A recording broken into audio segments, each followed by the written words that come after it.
మట్టి వంటి ఇస్తారేమో కనుక్కోండి నాకు అనేసరికి వెంటనే వెళ్ళంగానే గోపిక నేను ఇస్తాను అంది. అమ్మా, నీ పాదరేణువు పరమాత్మ నుదుటిన అంటిదే, అది మహాపాపం నీకు తెలియదా? అంటితే నీకు కష్టం కాదా? నరకం వస్తుంది అన్నారు. పరమాత్మకు ఆరోగ్యం కలగడం అనే సంతోషం కంటే నాకు ఆ నరకం ఒక లెక్క నాయన, తప్పకుండా అని ఏ గోపిక పడితే ఆ గోపిక నేనిస్తాను నేనిస్తాను నేనిస్తాను అని అర్థం. అలాంటి దివ్యమైన శక్తి కలిగిన వాళ్ళు ఆ గోపికలు. ఆ గోపికల యొక్క గొప్పతనం ఏమిటో ఉద్ధవుడికి చూపించాలి అని అనుగ్రహం కలిగింది పరమాత్మకి. అందుచేత నాయన గచ్చ ఉద్ధవ వ్రజం సౌమ్య పిత్రోర్నౌ ప్రీతిమావహ.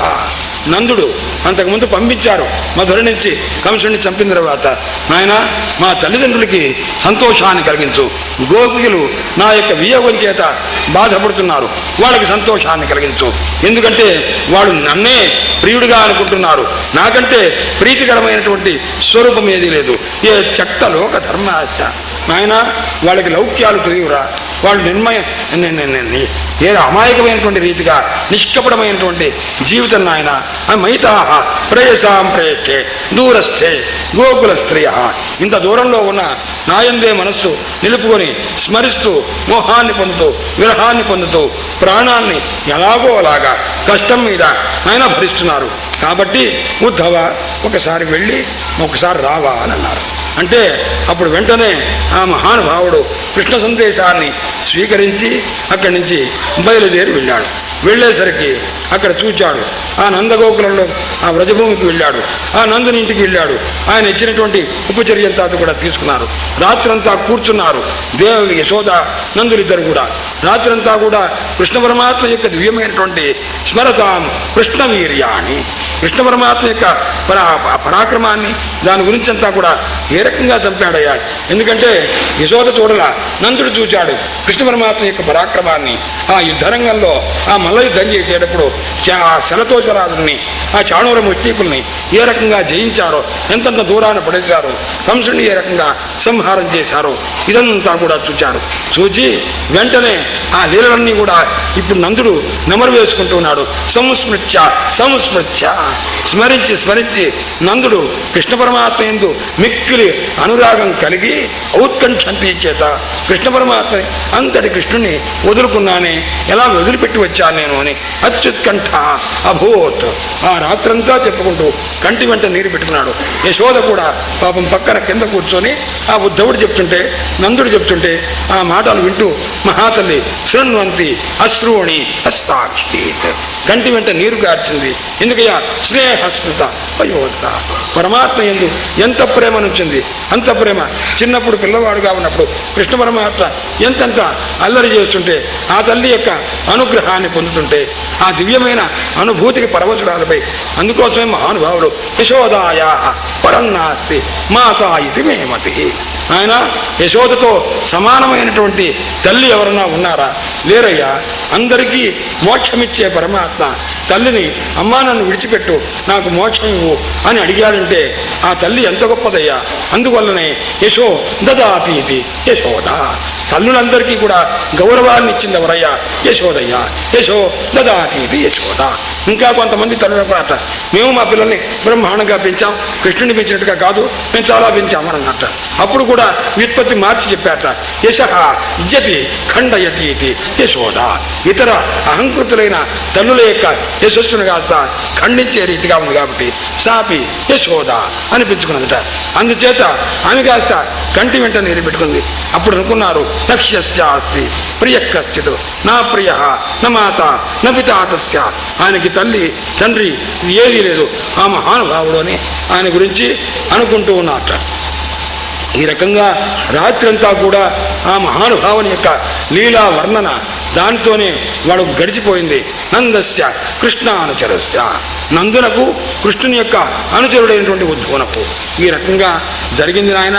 అప్పుడు పొద్దున్నే మళ్ళా లేచారు. రాత్రి పడుకొని తెల్లవారుజామున లేస్తుంటే మళ్ళా గోపికలంతా కూడా వాళ్ళ వాళ్ళ ఇళ్లల్లో కూర్చొని దధిమంధనం చేస్తున్నారట.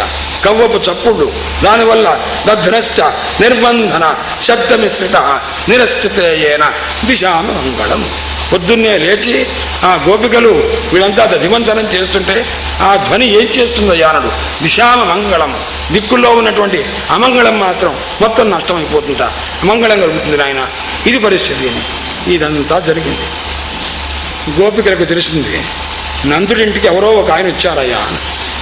తెలిసేసరికి వాళ్ళు ఏం చేశారంటే, ఆ అక్రూరుడు అనేవాడు క్రూరుడు వచ్చి కృష్ణ పరమాత్మని పట్టుకుపోయాడు, వీడు ఏం పట్టుకుపోవడానికి వచ్చాడు కదా అని వీళ్ళు ఆలోచిస్తున్నారు. చూచారు కృష్ణ పరమాత్మ యొక్క మిత్రుణ్ణి. గోపికలు చూస్తాం వీక్ష కృష్ణ అనుచరం. ఉద్ధవుని చూచాడు. ఎలా ఉన్నాడయ్యా? సాక్షాత్తు కృష్ణ పరమాత్మలాగా ఉన్నారు. అంటే పీతాంబరం పుష్కరమానినం. ఆయన వాళ్ళంతా కూడుకొని ఆశ్చర్యంగా సాక్షాత్తు కృష్ణ పరమాత్మే వచ్చారేమో అని చెప్పి ఆయన చాలా వాళ్ళంతా ఆశ్చర్యపడ్డారు. తర్వాత చూచారు కుంభే స్త్రీ శుకృతాయద్వతో శుభనస్తివ షట్పదై. నాయన తెలుసు నువ్వు ఎక్కడి నుంచి వచ్చావు, ఆ కృష్ణ పరమాత్మ పంపిస్తేనే వచ్చావు కదా. యానీమస్తాం ఇటుపతే పార్షదం. కృష్ణ పరమాత్మ యొక్క అనుచరుడు అని తెలుసు. ఆయన ఎందుకు పంపించాడయ్యా? మమ్మల్ని మోసం చేశాడయ్యా, మాతో కలిసి స్నేహం చేసి ఇప్పుడు కనిపించకుండా పోతాడా నాయన? అందుచేత నిస్వం మీ కృష్ణుని యొక్క లక్షణాలు మాకు తెలుసు. ఎలాగా అంటే డబ్బు లేని వాడిని వేశ్య ఆదరించదు, అలాగే అసమర్థుడైనటువంటి రాజుని ప్రజలు ఆదరించరు, చదువుకున్న తర్వాత గురువుని శిష్యులు వదిలివేస్తారు, అలాగే ఋత్విక్కులు దక్షిణ ఇచ్చిన తర్వాత యజమాని మొహం కేసి చూడరు, అలాగే ఖగా వీత ఫలం పక్షులు పళ్ళు లేనటువంటి వృక్షాన్ని ఆశ్రయించరు, అలాగే అతిథులు ఎవరింటే భోజనం చేశారో పని అయిపోయిన తర్వాత పట్టించుకోరు నాయన. అలాగే దగ్ధం మృగా అరణ్యం, దగ్ధమైనటువంటి అరణ్యాన్ని మృగాలు చేరవు.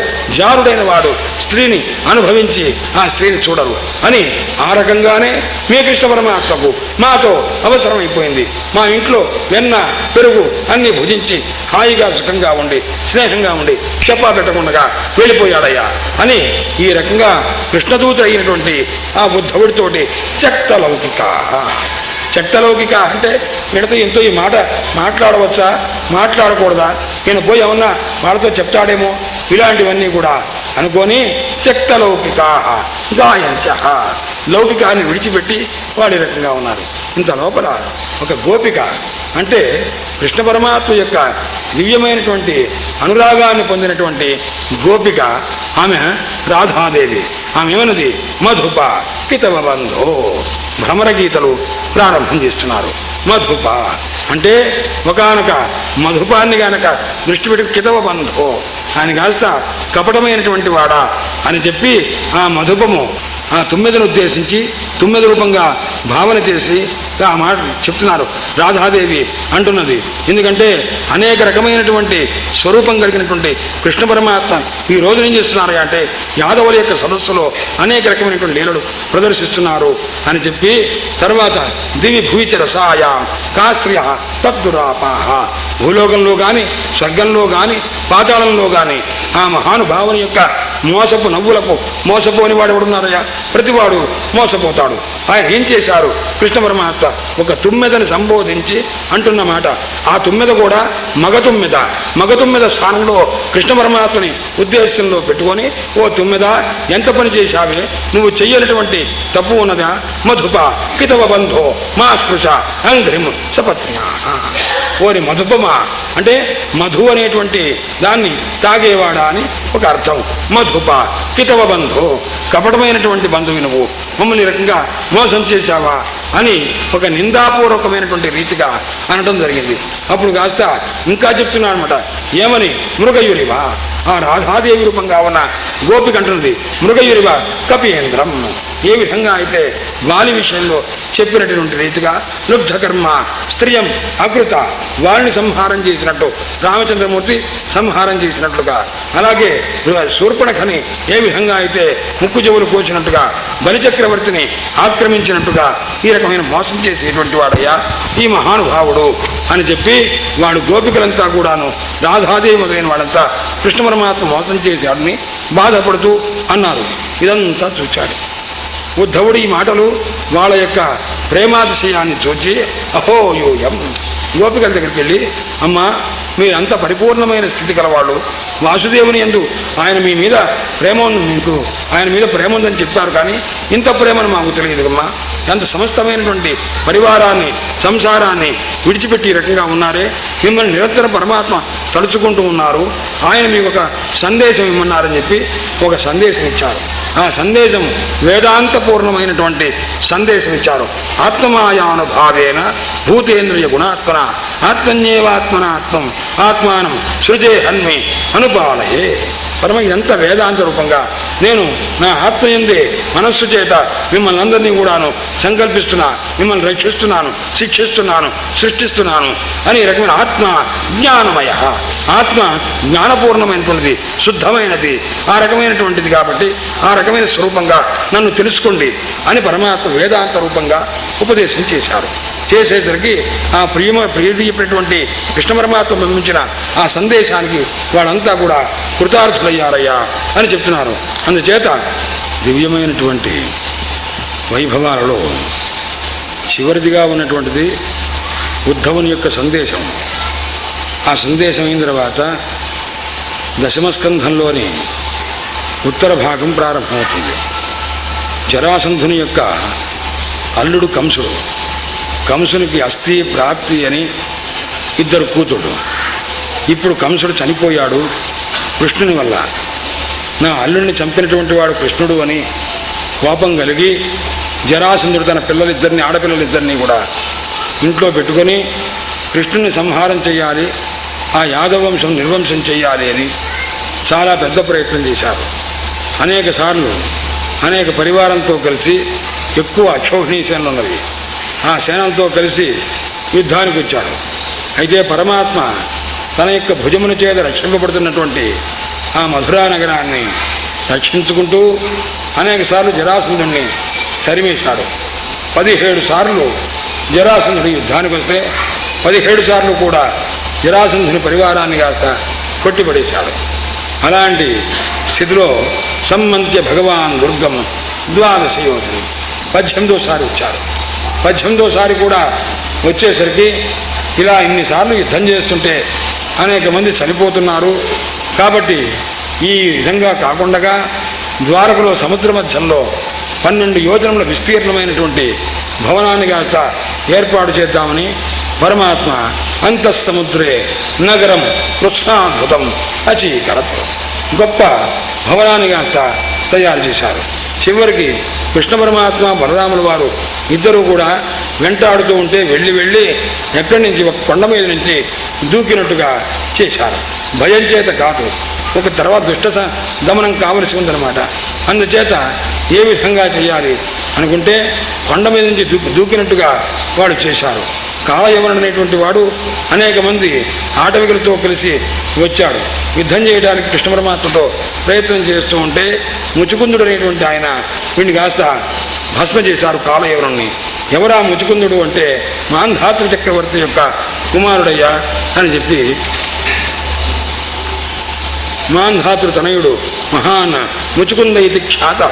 ముచుకుందుడు అనేటువంటి పేరు కలిగినటువంటి వాడు బ్రహ్మణ్యుడు, గొప్ప పరాక్రమం కలిగినటువంటి వాడయ్యా. ఆ ముచుకుందుడు ఏం చేశాడయ్యా అంటే తపస్సు చేసుకుంటూ చిరకాలంగా తపస్సు చేసుకుంటూ ఉండేవాడు. అలాంటి వ్యక్తిని కాస్త ఏ విధంగా అయినా సరే జయించాలని ప్రయత్నించాడు ఆ జరాసంధుడు. కానీ అది కుదరలా.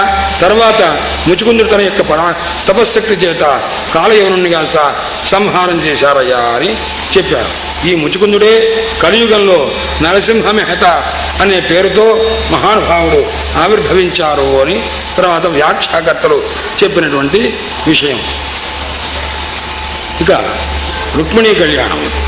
ఈ పరమాత్మ మొట్టమొదటగా విదర్భరాజు కూతురైనటువంటి ఆ భీష్మక సుతాం, భీష్మకుని యొక్క కూతురుని కాస్త వివాహం చేసుకున్నారు అని ఆ విషయాన్ని సూక్ష్మంగా ప్రస్తావన చేస్తే పరీక్షన్ మహారాజు అడుగుతున్నారు, భగవాన్ భీష్మక సుతాం రుక్మిణీం రుచిరానాం. ఎప్పుడైతే ద్వారక నగరాన్ని నిర్మించుకున్నారో పరమాత్మ దివ్యమైనటువంటి రీతిగా అత్యంత సుఖ సంతోషాలతో సముద్ర మధ్యంలో ఉన్నారు. పరమాత్మకు ఆ భీష్మక సుఖైనటువంటి రుక్మిణి అమ్మవారితో వివాహమైంది నాయన అని ఆ మాటనేసరికి స్వామి ఏ రకంగా రాక్షస విధానంతో వివాహం చేసుకున్నారని నేను విన్నాను. భగవన్ శ్రోతమిచ్చామే కృష్ణస్య అమిత తేజస. దివ్యమైన పరాక్రమం కలిగిన కృష్ణుని యొక్క పరిణయగాథని వినాలని అనుకుంటున్నాను. ఎందుకంటే కృష్ణ కథా పుణ్యా, కృష్ణ పరమాత్మకు సంబంధించిన ఏ కథ అయినా సరే లోకంలో కలిమలాపహ, లోకంలో కలిదోషం లేకుండా చేసేది చెప్పవలసింది అని పరీక్షన్ మహారాజు సుఖయోగేంద్రుల వారిని అడిగేసరికి అప్పుడు సుఖయోగేంద్రుల వారు చెప్తారు, ఆయన పూర్వకాలంలో రాజా ఆసీద్ భీష్మక, భీష్మకుడు అనేటువంటి ఒక రాజు ఉన్నాడయ్యా. ఆయన విదర్భ దేశంకు అధిపతి. అతనికి 5 కుమారులున్నారు. పంచాభవన్ పుత్రాహ, వాళ్ళు ఎవరయ్యా? రుక్మి అగ్రజ, రుక్మి అనేటువంటి వాడు, రుక్మరథుడు, రుక్మబాహు, రుక్మకేశుడు, రుక్మమాలి అనేటువంటి వాడు 5 అన్నదమ్ములు. వీళ్ళు కాకుండా రుక్మిణి అనేటువంటి ఆమె వీళ్ళందరికీ కూడా చిన్నది. ఆమె స్వస చెల్లెలు, ఆమె మహాపతివ్రత, అలాంటి గొప్ప ఉన్నతమైనటువంటి స్వరూపం గలది అని ఈ రకంగా చెప్పారు. సోపసృత్య ముకుందస్య విన్నాడు. విన్న తర్వాత భీష్మక మహారాజు ముకుందస్య రూపవీర్య గుణశ్రయ, భీష్మక మహారాజు ఈయన తాలూకు కృష్ణ పరమాత్మ యొక్క పరాక్రమాన్ని తెలుసుకొని ఈ రుక్మిణి అమ్మవారు కూడా కృష్ణ పరమాత్మ యొక్క దివ్యమైన రూపం గురించి, గుణం గురించి, మహిమ గురించి విని ఉన్నదట. ఏ రకంగా విన్నది? నారదుని వల్ల పరమాత్మ యొక్క దివ్యమైనటువంటి స్వరూపాన్ని తెలుసుకుని మనస్సులో సముద్రోఢం మనోదతే, మనసులో చేసుకుంటే కృష్ణ పరమాత్మనే చేసుకోవాలి అని అనుకుంది. ఇలా ఉంటూ ఉండంగా తతో నివార్య కృష్ణద్విటు, ఇంత లోపల కృష్ణ పరమాత్మను ద్వేషించేటువంటి రుక్మి మాత్రము తండ్రి గారు భీష్మక మహారాజు రుక్మిణి యొక్క ఈ ఇద్దరి యొక్క ఆలోచన కాస్త మార్చి చైత్యునికి ఇచ్చి శిశుపానికి ఇచ్చి వివాహం చేయాలని అనుకున్నట. దుర్మన పురుషం, చాలా కష్టమైనటువంటి ఈ విషయాన్ని రుక్మిణి అమ్మవారు తెలుసుకుంది. తెలుసుకున్న తరువాత విచించ ఆలోచించింది. ఆప్తం ద్విజం, ఆప్తుడైనటువంటి ఒక బ్రాహ్మణుణ్ణి. పోతన గారు ఇక్కడ బ్రాహ్మణుని పేరు అగ్నిజ్యోతనుడు అని అన్నారు. ఆ రకమైనటువంటి రీతిగా చెప్పారు. ఇది భాగవతాన్ని అనుసరించినటువంటి విధానం కాదు, ఒక పేరు పెట్టారు. కంచితో కృష్ణాయ ప్రాహిణో ధృతం. వెంటనే ఆమె ఏం చేస్తుంది? కృష్ణ పరమాత్మకు ఒక ఆప్తుడైనటువంటి ద్విజుణ్ణి చేయించి కృష్ణ పరమాత్మకు తన యొక్క సందేశాన్ని, తన యొక్క ఆ అభ్యర్థనను స్వీకరించమని చెప్పి పంపించింది. ఆ మహానుభావుడు ఏం చేశాడు అంటే ద్వారకకు వెళ్ళాడు. ప్రతిహారులందరూ కూడాను అక్కడ లోపలికి ప్రవేశపెట్టారు, చూచారు, పరమాత్మకు నమస్కారం చేశాడు. పురుషమాసీనం బ్రహ్మణ్యదేవ, కృష్ణ పరమాత్మ ఆ బ్రాహ్మణోత్తముని చూచి వెంటనే లేచి ఆసనం నుంచి లేచి ఉపవేశ ఆ బ్రాహ్మణుని కూర్చోబెట్టి పూజ చేసి చాలా గౌరవించాట. తం భుక్తవంతం, ఆయన భోజనం ఏర్పాటు చేసి కూర్చున్న తర్వాత ఆయనతో మాట్లాడాట. ఏమని? పాణిన అభింసన్, చేత్తో ఇలా ముట్టుకొని పాదము 2 కూడాను అవ్యగ్రహ, తర్వాత కాడు కాస్త పట్టుకొని నమస్కారం చేసి ఆ బ్రాహ్మణోత్తముడితో కృష్ణ పరమాత్మ అంటున్నారు. ఇక్కడ లౌక్యం గ్రహించవలసిన విషయం. లౌక్యం అంటే పరమాత్మ చెప్పే విధానం. పరమాత్మ ఏమంటారంటే, నాయన నీవెంత మంచివాడివయ్యా, ఈ బ్రాహ్మణోత్తమనంత మంచివాడు ఎవరు ఉండరు, వాళ్ళకి ఏ ఆశ ఉండదు, దేన్ని తీసుకోవాలనే కోరిక ఉండదు, చాలా సాత్వికంగా ఉంటారు, నిరాశ నిస్పృహతో ఉంటారు, ఏ రకమైనటువంటి ఆశ లేదు. ఎలాంటి వాడు అయ్యా, ఏం పని మీద వచ్చావో చెప్పు అంటే, నీకు తాంబూలం నేను ఇచ్చేది ఒట్టి మాట, ఇది తేలిపోవాలి. అందుచేత 6 శ్లోకములలో భగవంతుడు 6 శ్లోకాలు కూడా బ్రాహ్మణుని యొక్క విరక్తి వచనాలే వినిపిస్తారన్నమాట. అందుచేత అడుగుతున్నాడు, వర్తతే నాతికృచ్ఛేణ సంతుష్ట మనసస్సదా. ఏ రకంగా సంతోషమైన మనస్సు కలిగినటువంటి బ్రాహ్మణ శ్రేష్ఠుడుయా, సంతుష్టో ఎరగి వర్తేత బ్రాహ్మణం ఏనకేనచిది. ఈ ప్రసంగం అవసరంటండి? అవసరం లేదు. ఎందుకంటే నాయన ఎక్కడి నుంచి వచ్చావు, ఏమిటి అని అడగాలి. అడగకుండగా అదే కుచేరుణ్ణైతే ఏం కావాలని అడిగాడా, ఆయన ఒక రకంగా అనమాట. ఒక్కొక్క రీతిగా భగవంతుడు బ్రాహ్మణుల్ని పరీక్ష చేస్తూ ఉంటాడు. ఏ పని మీద వచ్చావని అనకుండగా మీరు బ్రాహ్మణులు చాలా సహనపరులు, చాలా యథాలాభ సంతుష్టి కలవాళ్ళు, వైరాగ్యం కలవాళ్ళు, ఇచ్చలేని వాళ్ళు, ఇలా 6 శ్లోకాలు చెప్పి నెమ్మదిగా ఆయన పంపించారు. సంతుష్టో ఎరహి వర్తేద బ్రాహ్మణో ఏనకైన చితం, గుణదాంతో సంతోషించే లక్షణం కలిగినటువంటి వాళ్ళు. అకించనోపి సంతుష్ట సేతే సర్వాంగ విజ్వర, ఏమీ లేకపోయినా సరే చాలా ఉన్నత కాలక్షేపం చేస్తుంటారు. అందుకోసమే కవులు ఒక శ్లోకం చెప్పారు, నాయన నేను నీ వల్ల ఓ దారిద్ర్యమా నీకో నమస్కారమే అన్న. ఓ దారిద్ర్యమా నీకో నమస్కారం, నీ వల్ల నేను సిద్ధుణ్ణయ్యాను సుమా అన్నాడు. ఒక కవి చెప్పడం అనమాట. నీ వల్ల నేను సిద్ధుడయ్యాను అంటే అర్థం ఏమిటి? సిద్ధలక్షణం చెప్పమన్నారు. సిద్ధుడికి ప్రపంచం అంతా కనిపిస్తుంది, సిద్ధుణ్ణి ఎవ్వరూ చూడలేరు, అదృశ్యంగా ఉంటాడు కాబట్టి. అది ఓ దారిద్ర్యమా నీ వల్ల నేను సిద్ధుణ్ణయ్యాను, ఎవ్వరూ నన్ను చూడలేరు, నేను అందరినీ చూడగలను. నేను ఎవరు ముష్టి వేస్తారా అని అందరినీ నేను చూస్తుంటా, వాళ్ళు ఎవ్వరూ నేను ముష్టి వేయాల్సి వస్తుందని నన్ను చూడరు. ఇది సిద్ధలక్షణమే కదా.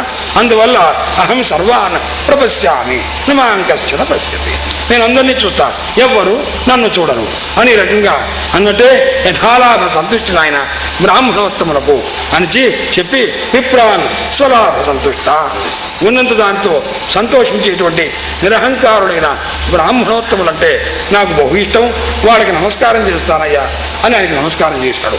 ఇంకా నమస్కారం చేసిన తర్వాత నాకు ఇది కావాలని ఏ బ్రాహ్మణన్నా అడుగుతాటని చదువుకున్నవాడు అడగడు. ఇక ఆయన అడగకుండా ఆ ఇచ్చిన ఉత్తరాన్ని వినిపించడానికి సిద్ధమవుతూ ఉన్నాడు. రుక్మిణి అమ్మవారు పంపించినటువంటి సందేశాన్ని ఆ బ్రాహ్మణోత్తముని ద్వారా వింటున్నారు. ఏవం సంపృష్ట సంప్రశ్న బ్రాహ్మణ పరమేష్ఠిన. వెంటనే పరమాత్మ అన్నారు, నాయన మీరంతా విరక్తులు అని ఆ మాటలే ప్రసంగం చేసి అడిగేసరికి తమరు ఎందుకు వచ్చారు, ఏమి సర్వన్నో బ్రూహి, రహస్యం కాకపోతే చెప్పదగింది అయితే ఏదైనా ఉంటే విషయం చెప్పండి అన్నారు. లీలాగృహీతమైనటువంటి శరీరం గల పరమాత్మ యొక్క మాటలు విని మహానుభావుడు ధన్యుడై ఆ అగ్నిజ్యోతుడు అనబడేటువంటి ఆ బ్రాహ్మడు చెప్తున్నారట, సర్వం అవర్ణయతో. ఇంకా ఇప్పుడు ఈ చెప్పే మాటలు తన నుంచి చెప్పేటువంటి మాటలు కాదు, ఏమీ మాట్లాడకుండా రుక్మిణి అమ్మవారు ఏమి చెప్పిందో అదే చెప్తున్నారు. 7 శ్లోకాలు. దీన్ని సప్తపది స్తోత్రము అని అంటారు. లోకంలో ఒక సంప్రదాయం, ఈ సప్తపది స్తోత్రాన్ని ఎవరైతే పొద్దున్నే అవివాహిత స్త్రీలు చదువుతారో వాళ్ళకి శీఘ్రంగా వివాహం అవుతుంది. ఇలా అనేక దృష్టాంతాలు జరిగినవి కూడా. ఇక్కడ రుక్మిణి అమ్మవారు చెప్తున్నారు, శృత్వా గుణాన్ భువన సుందర శృణ్వతాంతే నిర్విశ్య కర్ణ వివరైర్హరతోంగతాపం రూపం దృశాన్ దృశిమతాం అఖిలార్థలాభంత అచ్యుత విశతి చిత్తమపత్రపం మే. స్వామి పరమాత్మను ఉద్దేశృత్వా గుణాన్. మొట్టమొదట స్వామి కృష్ణ పరమాత్మతో రుక్మిణి అమ్మవారు, మీరెవరో తెలియదు, మీ గుణాలను విన్నా నారద మహర్షి వల్ల. శృత్వా గుణ, విని వెంటనే ఏమిటంది, భువన సుందర. భువన సుందర అంటే అంత అందంగా ఉంటారని నారద మహర్షి చెప్తే విన్నాను. ఎందుకు ఇలా నువ్వు ఇలా తెలుసుకున్నావు? త్రిభువన గమనంలాగానే ఇక్కడ కూడా ఇద్దరే ఇలాంటి సంబోధనలు చేసినవాడు. భువన సుందర. రుక్మిణి, నేను భవనంలో సుందరుడన్న సంగతి నీకెలా తెలుసు? భూతీసే వన సుందర, వాతీస్తే న సుందర, నాతీస్తే సుందర, సుంతీస్తే ధర. శంఖమునకు పరమాత్మకు తేడా లేదు, అందుచేత ధర. దాదీస్తే రా, రాచ్చభీష్టమితర. ధర సుందర న సుందర వన సుందర భువన సుందర. శ్రుత్వా గుణాన్ భువన సుందర. ఈ రకంగా నువ్వు సమస్త లోకాల్లో కూడా నీవే సుందరుడు అని విని భువన సుందర శృణ్వత అంతే. వినేవాడికి ఎలా ఉంటుంది, ఆ హృదయంలోకి రావటానికి విన్న తర్వాత ఇక్కడి నుంచి లోపలికి వచ్చి హృదయంలో స్థిరపడుతున్నది. తర్వాత ఈ మనస్సు ఏమైంది, చిత్తమపత్రపమ్మే. ఇక సిగ్గనిపించలేదు, అడగాలనిపించింది, అడిగేస్తున్నాను స్వామి అంటే. ఇలా ఆడపిల్ల ఒక క్షత్రియ కన్య అడగవచ్చా అంటే అడగకూడదు, నేను కూడా అడగకూడదు. నీ రూపము అడగకుండా ఉండే రూపం కాదు. కాత్వాముకుంద మహతి కుల రూపశీల విద్య వయో ద్రవిణ ధామభిరాత్మతుల్యం. ఏ స్త్రీ ముకుంద, ముకుంద అంటే ముఖే కుందవద్ధాసో యస్యాసో ముకుంద, ముఖమందు మల్లెదొంతర వంటి దంతములు కనిపించే చిరునవ్వు కలిగిన ఓ పరమాత్మ, ఏ స్త్రీ నిన్ను కాదంటుందయ్యా అని చెప్పి కుల రూపశీల విద్యా వయో ద్రవిణ ధామ విరక్తతుల్యం ధీర పతిం కులవతీన ప్రణీత. ధీరురాలైనటువంటి స్త్రీ భర్తని కోరదయాని వంటి వాణ్ణి కాలే నృసింహ.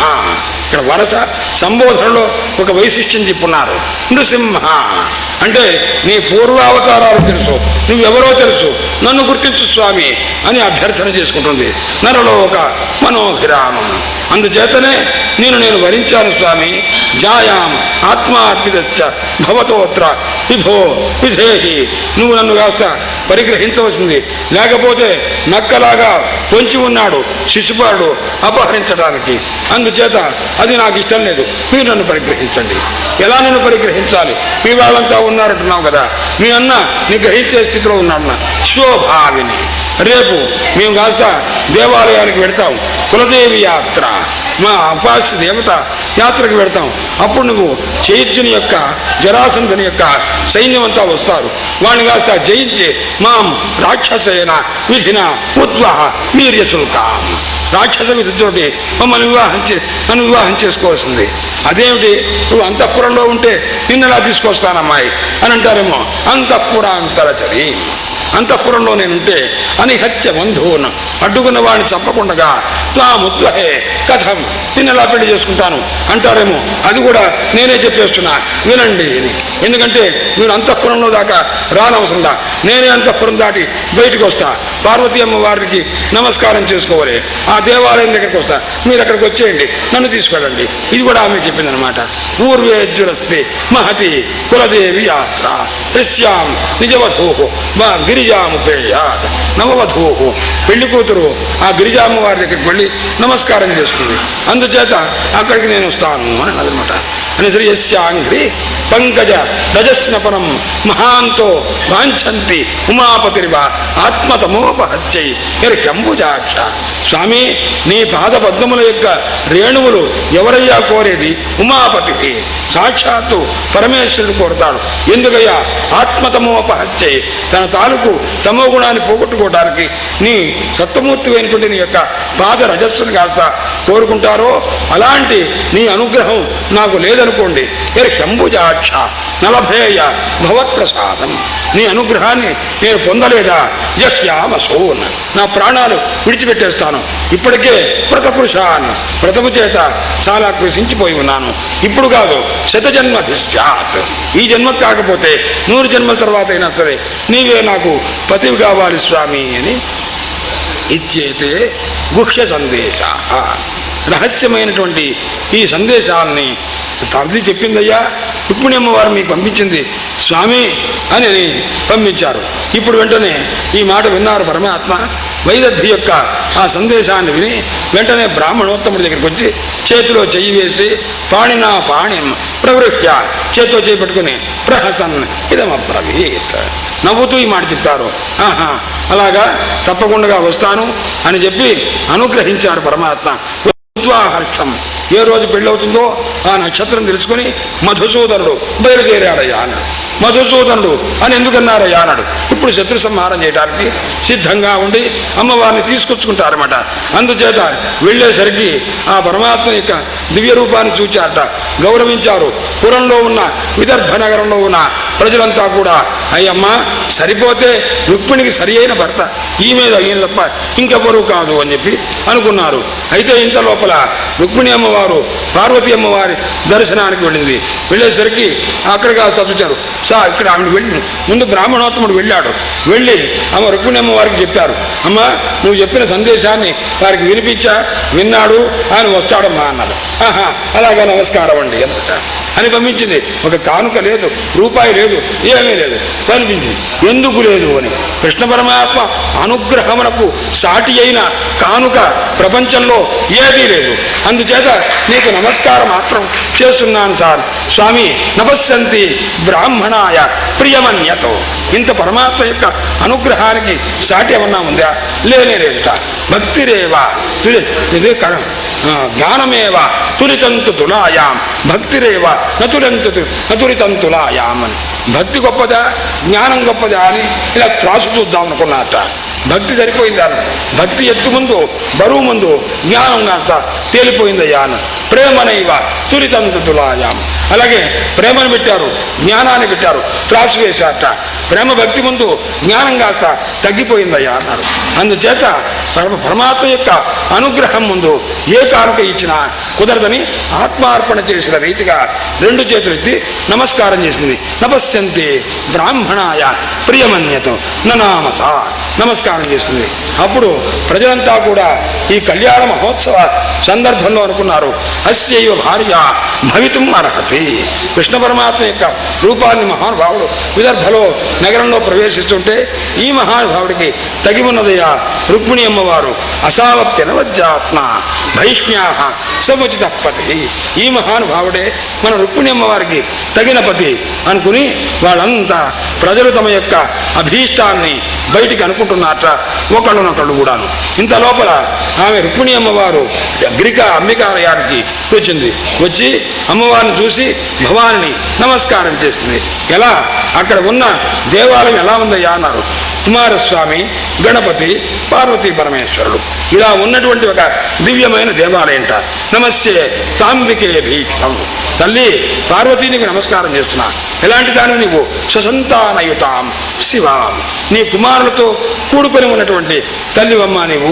అందుచేత భూయాత్ పతిర్మే భగవాన్ కృష్ణస్తదను మోదతాం. నాకు కృష్ణ పరమాత్మ భర్తవుగాక, దాన్ని నీవు అంగీకరించవలసింది నీ అన్నగారు కాబట్టి అని ప్రార్థన చేసింది. ఆ తర్వాత వెంటనే కూడాను తాం రాజకన్యాం రథమానుక్షతే. ఆవిడ కాస్త నమస్కారం చేసి రథం ఎక్కబోతుంటే కృష్ణ పరమాత్మ వచ్చి జహారతాం. అప్పుడు వెంటనే ఆమెను కాస్త తీసుకొని వెళ్ళిపోతుంటే ఇక్కడ జరాసంధుడు వీళ్ళంతా కూడాను చాలా ప్రయత్నం చేయటం, వాళ్ళని కాస్త అధిగమించి ముందుకు వెళ్ళిపోవడం ఇదంతా జరిగింది. తర్వాత వాళ్ళు జరాసంధుడు చెప్తాడు, నాయన ఈశ్వరతంత్రంగా జరిగింది, శిశుపాల నువ్వు దిగులు పడవలసినటువంటి అవసరం లేదు అని చెప్పారు.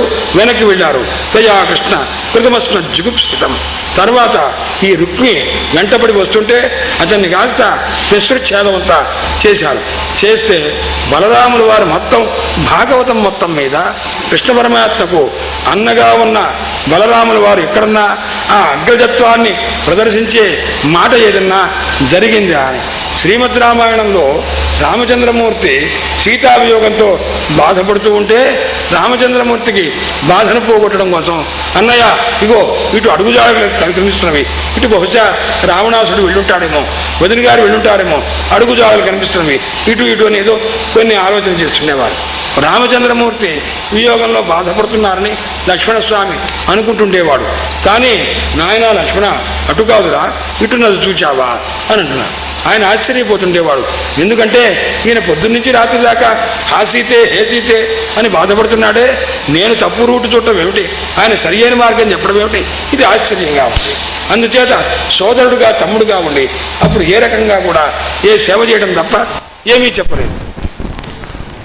ఇప్పుడు అన్నగారుగా ఆయన్ని అనుగ్రహించారు పరమాత్మ. ఇప్పుడు అన్నగారుగా ఉన్న వ్యక్తి అగ్రజత్వాన్ని చూపిన సన్నివేశం ఏదైనా ఉంటే ఇది ఒక్కటి మాత్రమే. ఇప్పుడు ఆ రుక్మి తాలూకు ఆ శ్మశ్రుచ్ఛేదనం చేసిన తర్వాత కృష్ణ పరమాత్మను ఉద్దేశించి, నాయన అసాధ్యుతం త్వయా కృష్ణ, నువ్వు మంచి పని చేయలేదయ్యా, బాగాలేదు, ఇలా చేయకూడదు, తప్పు చేశావు. అసాధ్యుతం త్వయా కృష్ణ కృతం అస్మజ్జుగుప్సితం, చాలా అసఖ్యమైన పని చేశావయ్యా, ఇలా చేయకుండా ఉండవలసింది.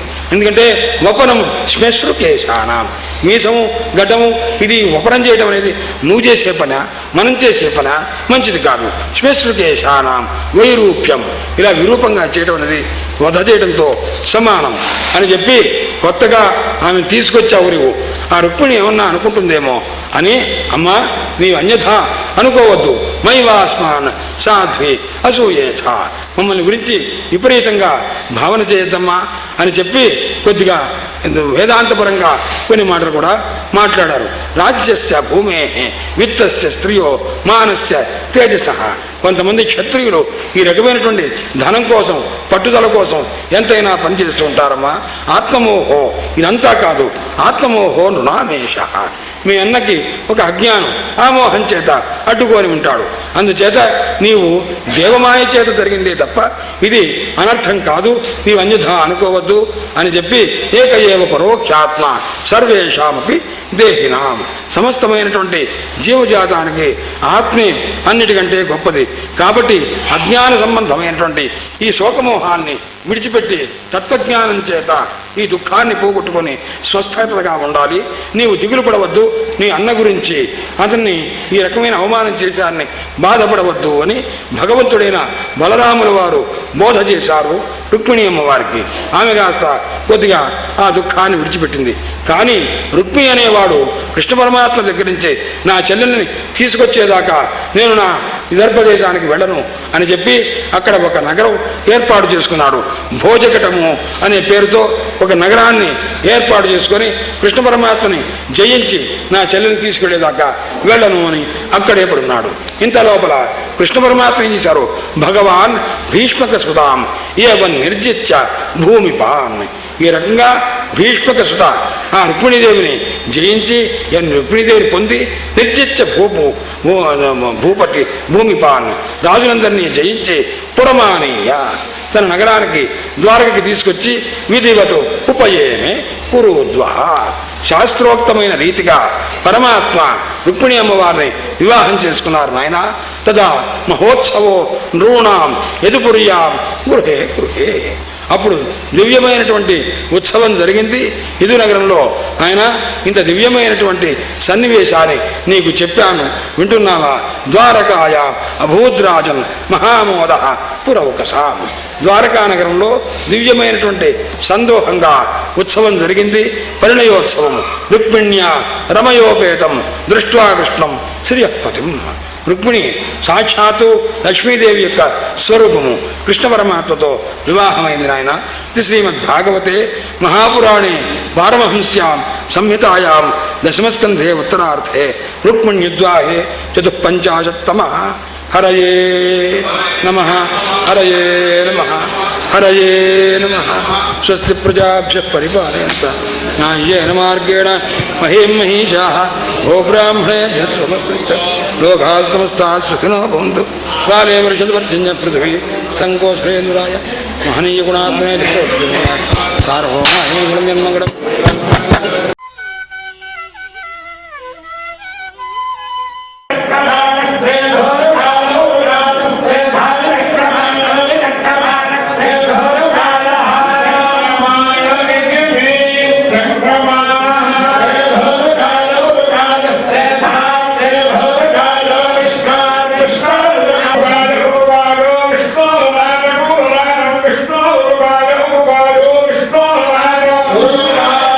Viष्nu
నిశ్చయత్వేన లింగజ్ఞానస్య అనుమతి ప్రతిబంధకత్వం తత్వం దోషసామాన్యరక్షణం ఇత్యుక్తం సామాన్య నిరుక్తం. తస్య చేదం స్వరూపం యద్రూపావచ్ఛిన్న విషయితాశాలి నిశ్చయత్వ వ్యాపక ప్రకృతానుమితత్వ వ్యాపక ప్రతిబద్ధతానుమిత ప్రతిబంధకత తద్రూపావచ్ఛిన్నత్వం హేత్వా భాసామాన్యకరం.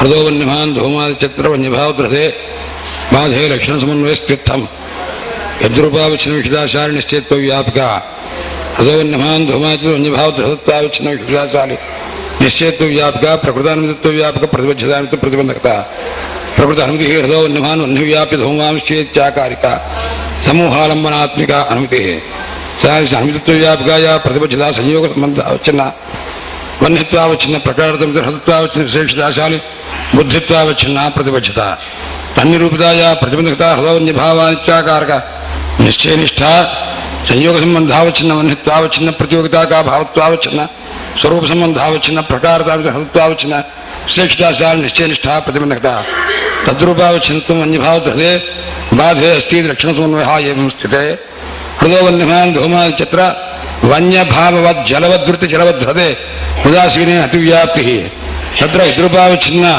వన్యభావ జలవద్వృత్తి జలవద్హత్వావచ్ఛిన్న విషేదాశాలి నిశ్చయత్వ వ్యాపక ప్రకృత అనుమితత్వ వ్యాపక ప్రతిబద్ధతానిమిత ప్రతిబంధకత జలవ్యాపక వన్యభావ ప్రతియోగి స్వరూప సంబంధావచ్ఛిన్న వన్యభావత్వావచ్ఛిన్న ప్రకారతానిమిత జలావచ్ఛిన్న విశేషదాశాలి నిశ్చయ విశిష్ట జలత్వావచ్ఛిన్న స్వరూప సంబంధావచ్ఛిన్న ప్రకారతాన్ని హృత్వావచ్ఛిన్న విశేషదాశాలి నిశ్చయత్వావచ్ఛిన్న ప్రతిబంధకత తద్రూపావచ్ఛిన్నత్వం వన్యభావ జలధృతి జలధృతే అస్తి లక్షణ సమన్వయ ఏం సతి విశిష్టద్వయాఘృతత్వనివేశనేన అస్య దోషస్య వారణంతు సుతరాంశం భవత్యేవ తత్ప్రకారశ్చ యాదృశవిశిష్ట విషయనిశ్చయ విశిష్ట యాదృశవిశిష్ట విషయనిశ్చయత్వం ప్రకృతానుమతి ప్రతిబంధకతానువృత్తి తద్రూపావచ్ఛిన్న విషదావిశిష్ట తద్రూపావచ్ఛిన్న విషదా శూన్య కించిత్ రూపావచ్ఛిన్న విషత్వా వ్యాపక శూన్య యద్రూపావచ్ఛిన్న విషదా నిశ్చయత్వ వ్యాపక ప్రకృతానుమితత్వ వ్యాపక ప్రతిబద్ధత ప్రతిబంధకత తద్రూపావచ్ఛిన్నత్వం హేత్వా భాసామాన్యక్షం ఇది భవతి. ఏం సత్యపి హృదో భేద ఇత్యత్ర భేద భేదవద భావ భేదవద్వృత్య భావ భేదవద్ధతే మహావిశిష్టే అతివ్యాప్తి హృదో భేద ఇత్యాకారక బుద్ధిం ప్రతి అభావ భేద వ్యాపక భేద భేద భేద భేద ప్రతియోగి స్వరూప సంబంధావచ్ఛిన్న అభావ భేద భేద భేదత్వావచ్ఛిన్న ప్రకారతానిమిత అభావ భేదావచ్ఛిన్న విశేషదాశాలి నిశ్చయవిష్ట అభావ భేదత్వావచ్ఛిన్న స్వరూప సంబంధావచ్ఛిన్న ప్రకారతానిమిత హృత్వావచ్ఛిన్న విశేషదాశాలి నిశ్చయత్వేన ప్రతిబంధకత్వస్య సత్వా తత్ర అతివ్యాప్తి తాసి అతివ్యాప్తి వారణార్థం ఏమేవ హృదస్పేస్వి ఇత్యత్ర వంజభావ తేజోభావధృతి తేజోభావధృతే మహావిశిష్టే చ అతివ్యాప్తి వారణం అతివ్యాప్తి వారణార్థం చ నిశ్చయద్వయం నివేశనీయం. ఏమంచ యద్రూపావచ్ఛిన్న విశదాశాలి నిశ్చయ విశిష్ట యద్రూపావచ్ఛిన్న విశదాశాలి నిశ్చయత్వం ప్రకృతానుమతి ప్రతిబంధకత అనతిరిక్తవృత్తి తద్రూపావచ్ఛిన్న విశదావిశిష్ట తద్రూపావచ్ఛిన్న విశదాశూన్య కించిత్ రూపావచ్ఛిన్న విషయత్వ అవ్యాపక విషదాశూన్య యద్రూపావచ్ఛిన్న విషదాలి విషదాశాలి నిశ్చయవృత్తి భేద ప్రతియోగితావచ్ఛిన్నకత్వ అభావత్ ప్రతిబద్ధతామిత ప్రతిబంధకత తద్రూపావచ్ఛిన్నత్వం హేత్వా భాసామాన్యక్షమితి యథాశ్రుతం ఫలతి.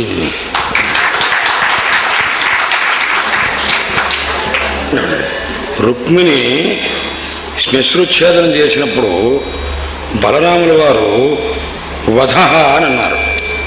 అంటే శ్మశ్రుచ్ఛేదం చేయటం వధతో సమానము అన్నారు. వధ చేసినట్టయింది.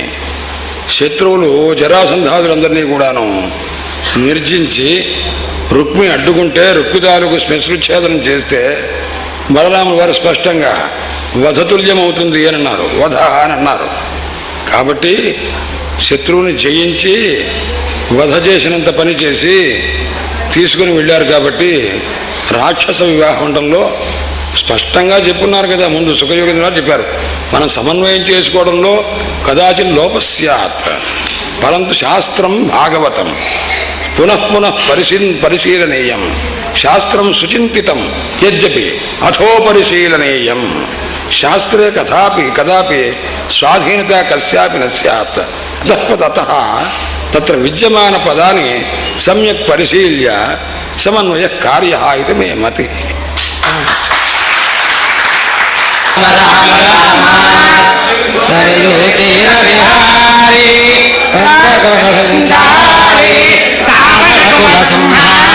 శ్రీ రామచంద్రహారి అయోధ్యవాసి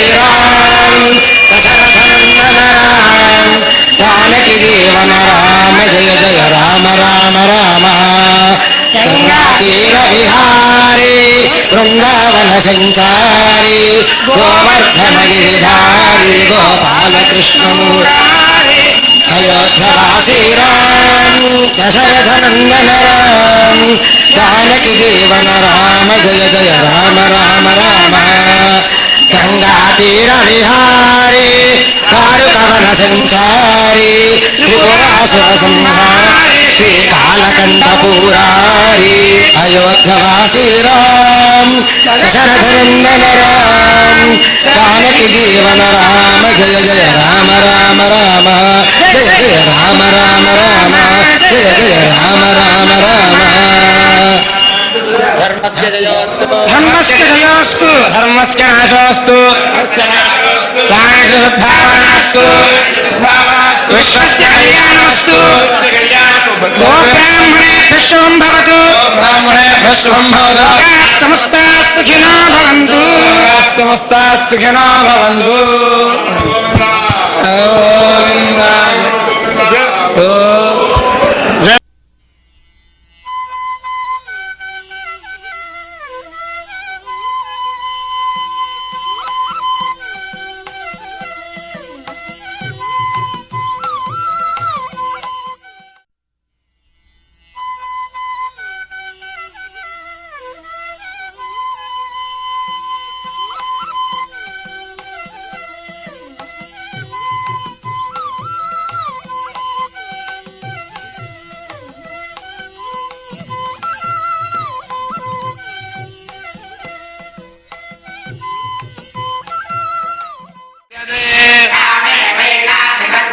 ప్రతిష్టద ప్రజయా పశుభిర్యజమానః ధోస్తమ్మస్య విప్రయాః వై జరత్కక్షః పశూనా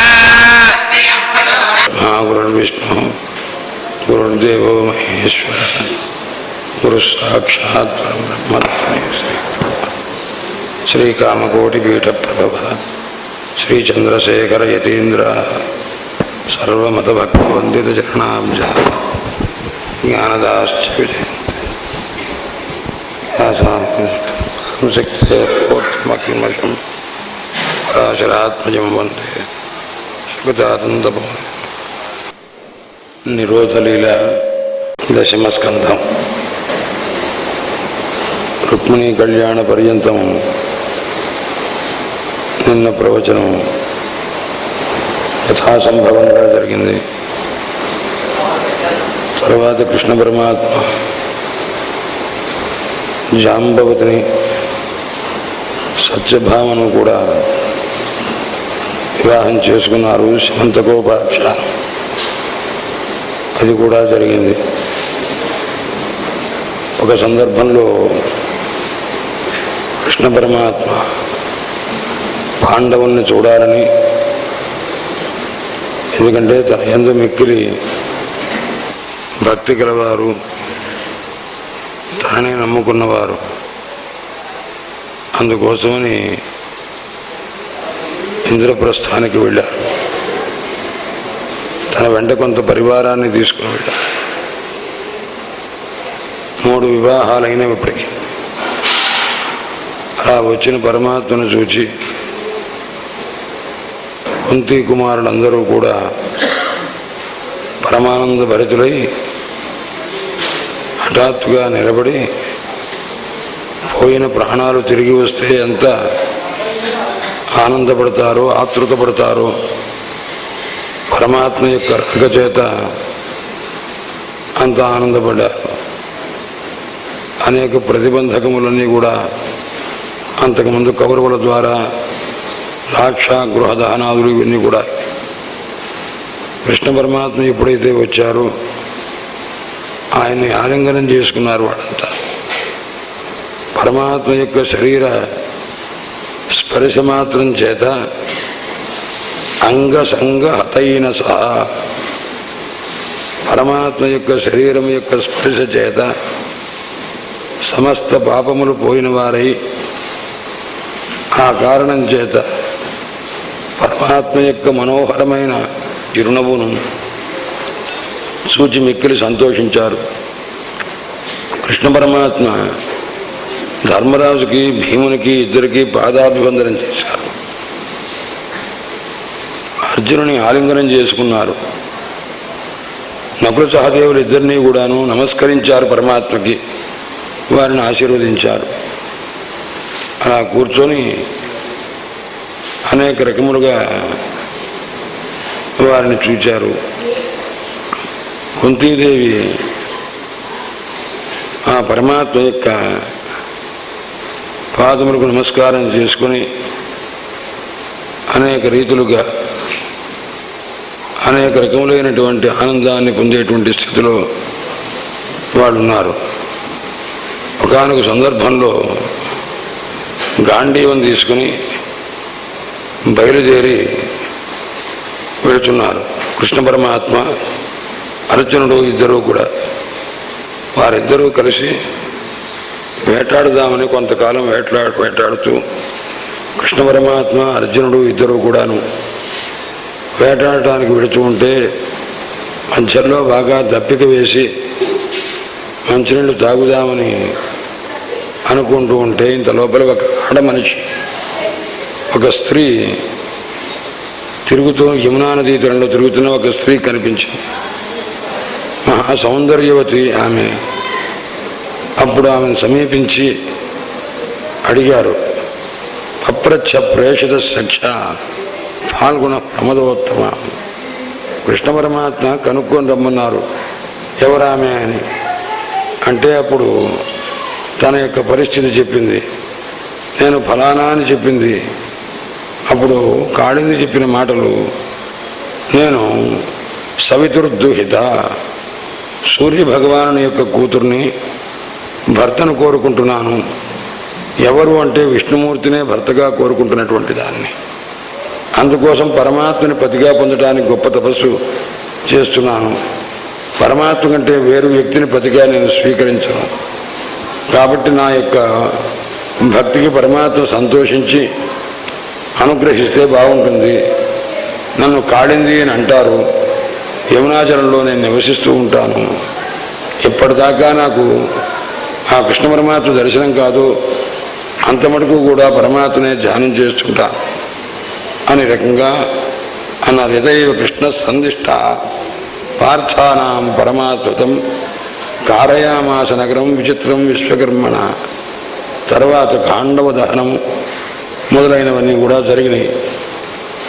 ఈ తర్వాత కాళింది ఆ యమునా నది ఆమె తాలూకు చరిత్రంతో అయింది. కృష్ణ పరమాత్మ ఇతరమైనటువంటి స్త్రీలను కూడా వివాహం చేసుకునే స్థితి వచ్చింది. అవంతి దేశాధిపతికి విందుడు అనువిందుడు అని సోదరులు ఇద్దరున్నారు. వాళ్ళిద్దరూ కూడాను దుర్యోధనునికి అత్యంత అనుకూలులు. వాళ్ళకు ఒక చెల్లెలున్నది. ఆమె పేరు మిత్రవింద అని. రాజాధిదేవి అని ఆమె తాలూకు కూతురు, మేనత్త కూతురు. ఆమెను కాస్త కృష్ణ పరమాత్మ బలాత్కారంగా వివాహం చేసుకున్నారు. సమస్త రాజులు చూస్తూ ఉండగా తర్వాత నగ్రజిత్ అనేటువంటి మహారాజు, కోసల దేశాధిపతి, మహాధార్మికుడు, కృష్ణ పరమాత్మకే కూతురునిచ్చింది చేద్దామని అనుకున్నారు. అప్పుడు ఆమె సత్య అనబడేటువంటి ఆమె నాగ్నజిత్ అని, నగ్నజిత్ అనేటువంటి కోసల దేశాధిపతి కూతురు. నగ్నజిత్ అనేటువంటి కోసల దేశం అంటే కోసల దేశాలు రెండు ఉన్నాయి, ఉత్తర కోసలము దక్షిణ కోసలము అని. ఈ నగ్నజిత్ అనేటువంటి మహారాజు దక్షిణ కోసల దేశానికి అధిపతి తప్ప ఉత్తర కోసం రామచంద్రమూర్తిని యొక్క రాజ్యం కాదు అని వ్యాఖ్యాతలు చెప్పారు. అందుచేత ఎక్కడా చరిత్రలో నగ్నజిత్ మహారాజు ఉత్తర కోసలమునకు అధిపతి అని లేదు. అందుచేత అది ఒప్పుకోరు కొంతమంది ఆ ప్రాంతం వాళ్ళు. తర్వాత ఆ సత్య అనేటువంటి ఆమె కాస్త నగ్నజిత్ మహారాజు యొక్క కూతురు. తర్వాత నతాం శేఖర్ నృపా ఓఢం అజిత్వా సప్తగోవృషాన్. ఆమెను వివాహం చేసుకోవడానికి ఎవరూ కూడాను సాహసించాల. ఎందుకంటే వాళ్ళ నాన్నగారు పెట్టినటువంటి ఒక పందెం ఉన్నది. సత్యభామ వేరు, సత్య వేరు. నగ్నజిత్తు యొక్క కుమార్తె సత్యను ఎవరైతే వివాహం చేసుకోవాలనో వాళ్ళు 7 ఎద్దులున్నవి. వాటిని కాస్త మహా బలిష్టమైనటువంటివి, ఎవరినైనా సరే జయించే స్థితి కలిగినవి. వాటిని అన్నింటినీ కూడాను ఎవరైతే నిగ్రహించి ఉంటారో ఆ వృషజిత్ అయినటువంటి వాడికి మాత్రమే నా కుమార్తెని ఇచ్చి వివాహం చేస్తాను అని అన్నారు. పరమాత్మ ఆ కౌసల్యపురానికి వెళ్ళేసరికి చాలా సంతోషపడ్డాడు.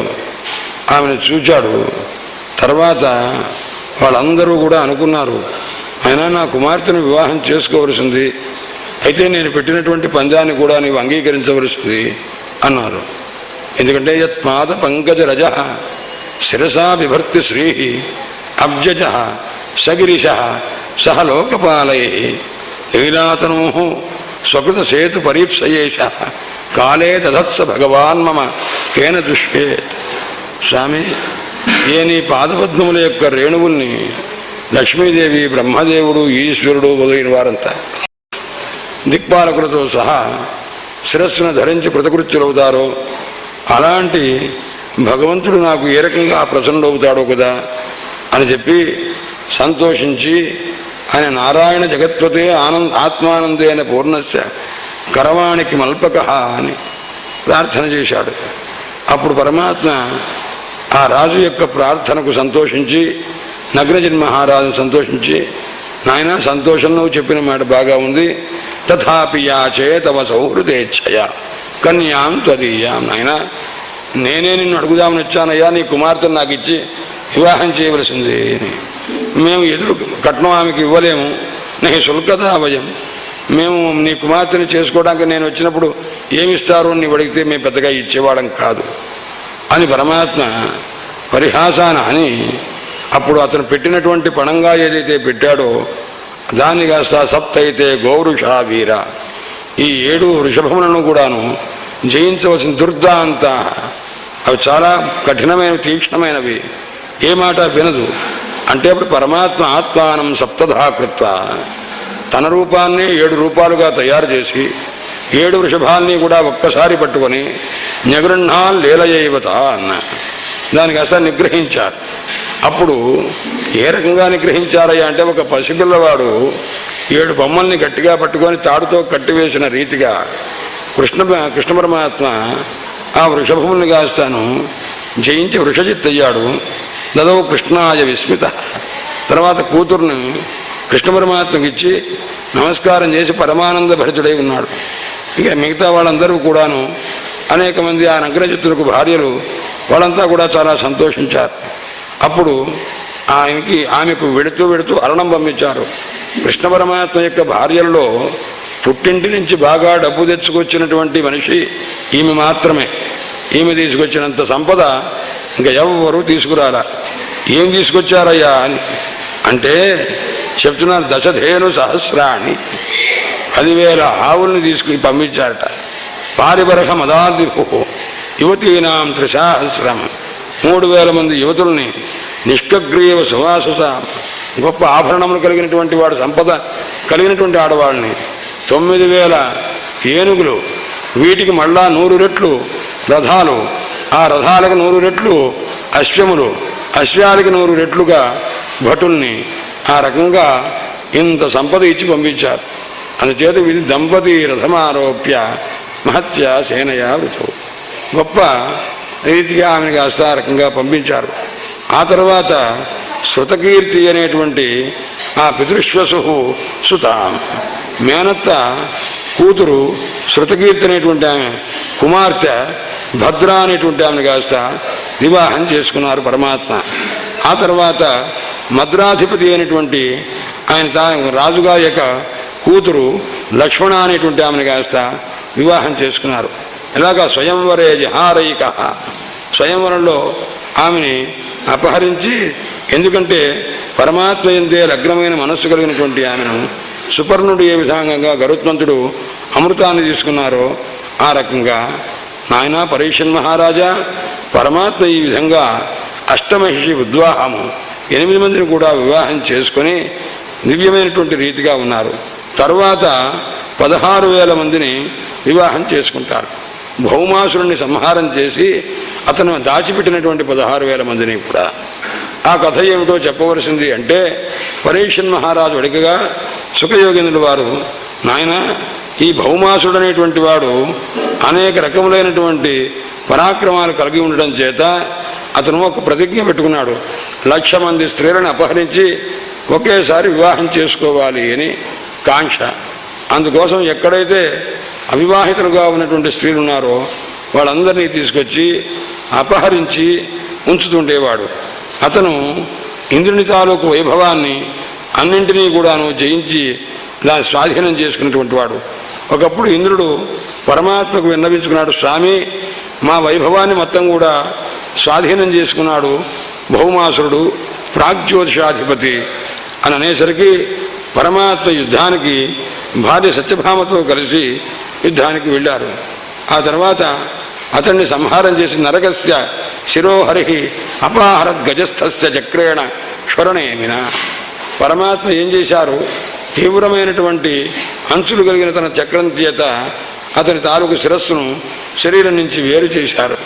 అప్పుడు తల్లి అయినటువంటి ఆ భౌమాసుని తల్లి భూమి వచ్చి నమస్కారం చేసి భక్తి కలిగి, నమస్తే దేవదేవేశ శంఖచక్ర కదాధర భక్తేచ్ఛోపాత్త రూపాయ పరమాత్మన్ నమోస్తుతే. స్వామి, భక్తులు ఏ రూపంతో నిన్ను చూడాలనుకుంటారో ఆ రూపాన్ని ధరించేవో పరమాత్మ, ఈ రకంగా నన్ను అనుగ్రహించావా, నా కుమారుని కొద్దిగా మందలించి ఈ రకంగా చేశావా అని ప్రార్థించింది. అప్పుడు పరమాత్మ అతను అపహరించినటువంటి 1,00,000 మందిని పెళ్లి చేసుకుందామని అపహరించి దాచిపెట్టినటువంటి 16,000 మందిని కాస్త భౌమాహృతానాం విక్రమ్య రాజభ్యో దదృశే హరి వాళ్ళ తండ్రులందరికీ కూడా చూపించారు. తర్వాత పరమాత్మకిచ్చి వివాహం చేశారు. నాయన, ఈ రకమైనటువంటి దివ్యమైన కథ అంతా జరిగి 16,108 మంది 16,100 మందిని దాచిపెట్టాడు. వాళ్ళందరినీ పరమాత్మ వివాహం చేసుకున్నారు. పరమాత్మ యందు లగ్న మనస్కులై ఉన్నారు వాళ్ళంతా కూడా. ఈ రకంగా ద్వారకలో 16,108 బంగారు భవనాలు సృష్టించి పరమాత్మ ఏర్పాటు చేసి ఒక్కొక్క భవనంలో దివ్యమైనటువంటి పరివారంతో ఏర్పాటు చేశారు. ఇలా ఉంటూ ఉండగా ఒకానొక రోజున అడగకపోయినా పరీక్షన్ మహారాజునకు సుఖయోగేంద్రుల వారు ఈ విషయం చెప్తున్నారు. శ్రీ సుఖ ఉవాచ, నాయన పరీక్షన్ మహారాజా, ఒకానొక రోజున రుక్మిణి అమ్మవారు దివ్యమైనటువంటి రీతిగా అలంకారం చేసుకొని పరమాత్మ దగ్గరకు వచ్చి ఆయన దగ్గర బాగా అలంకారం చేసుకొని దగ్గరికి వచ్చి ఆయనకి వింజామరతో నెమ్మదిగా వీస్తూ ఉన్నది. ఆ వీస్తూ ఉన్నప్పుడు పరమాత్మ ఒక చిన్న పరీక్ష చేశారు. ఎందుకంటే బాగా అలంకారం చేసుకొని స్త్రీ అలంకారం చేసుకొని మధ్య మధ్యలో తన తాలూకు సౌందర్యాన్ని చూచుకుంటూ ఉంటుంది. ఇది స్త్రీ స్వభావం. రుక్మిణి అమ్మవారు కూడా ఇంత బాగా అలంకారం చేసుకున్నది. అలంకారం చేసుకొని కొద్దిగా మనస్సులో నేను చాలా అందగత్తెను అని, అందరికంటే కూడా నేను చాలా సౌందర్యవతిని అని అనుకున్నారట. ఇది ఉంది, ఇందులోనే ఉంది. తద్దర్పఘ్న ఉపాహరత్.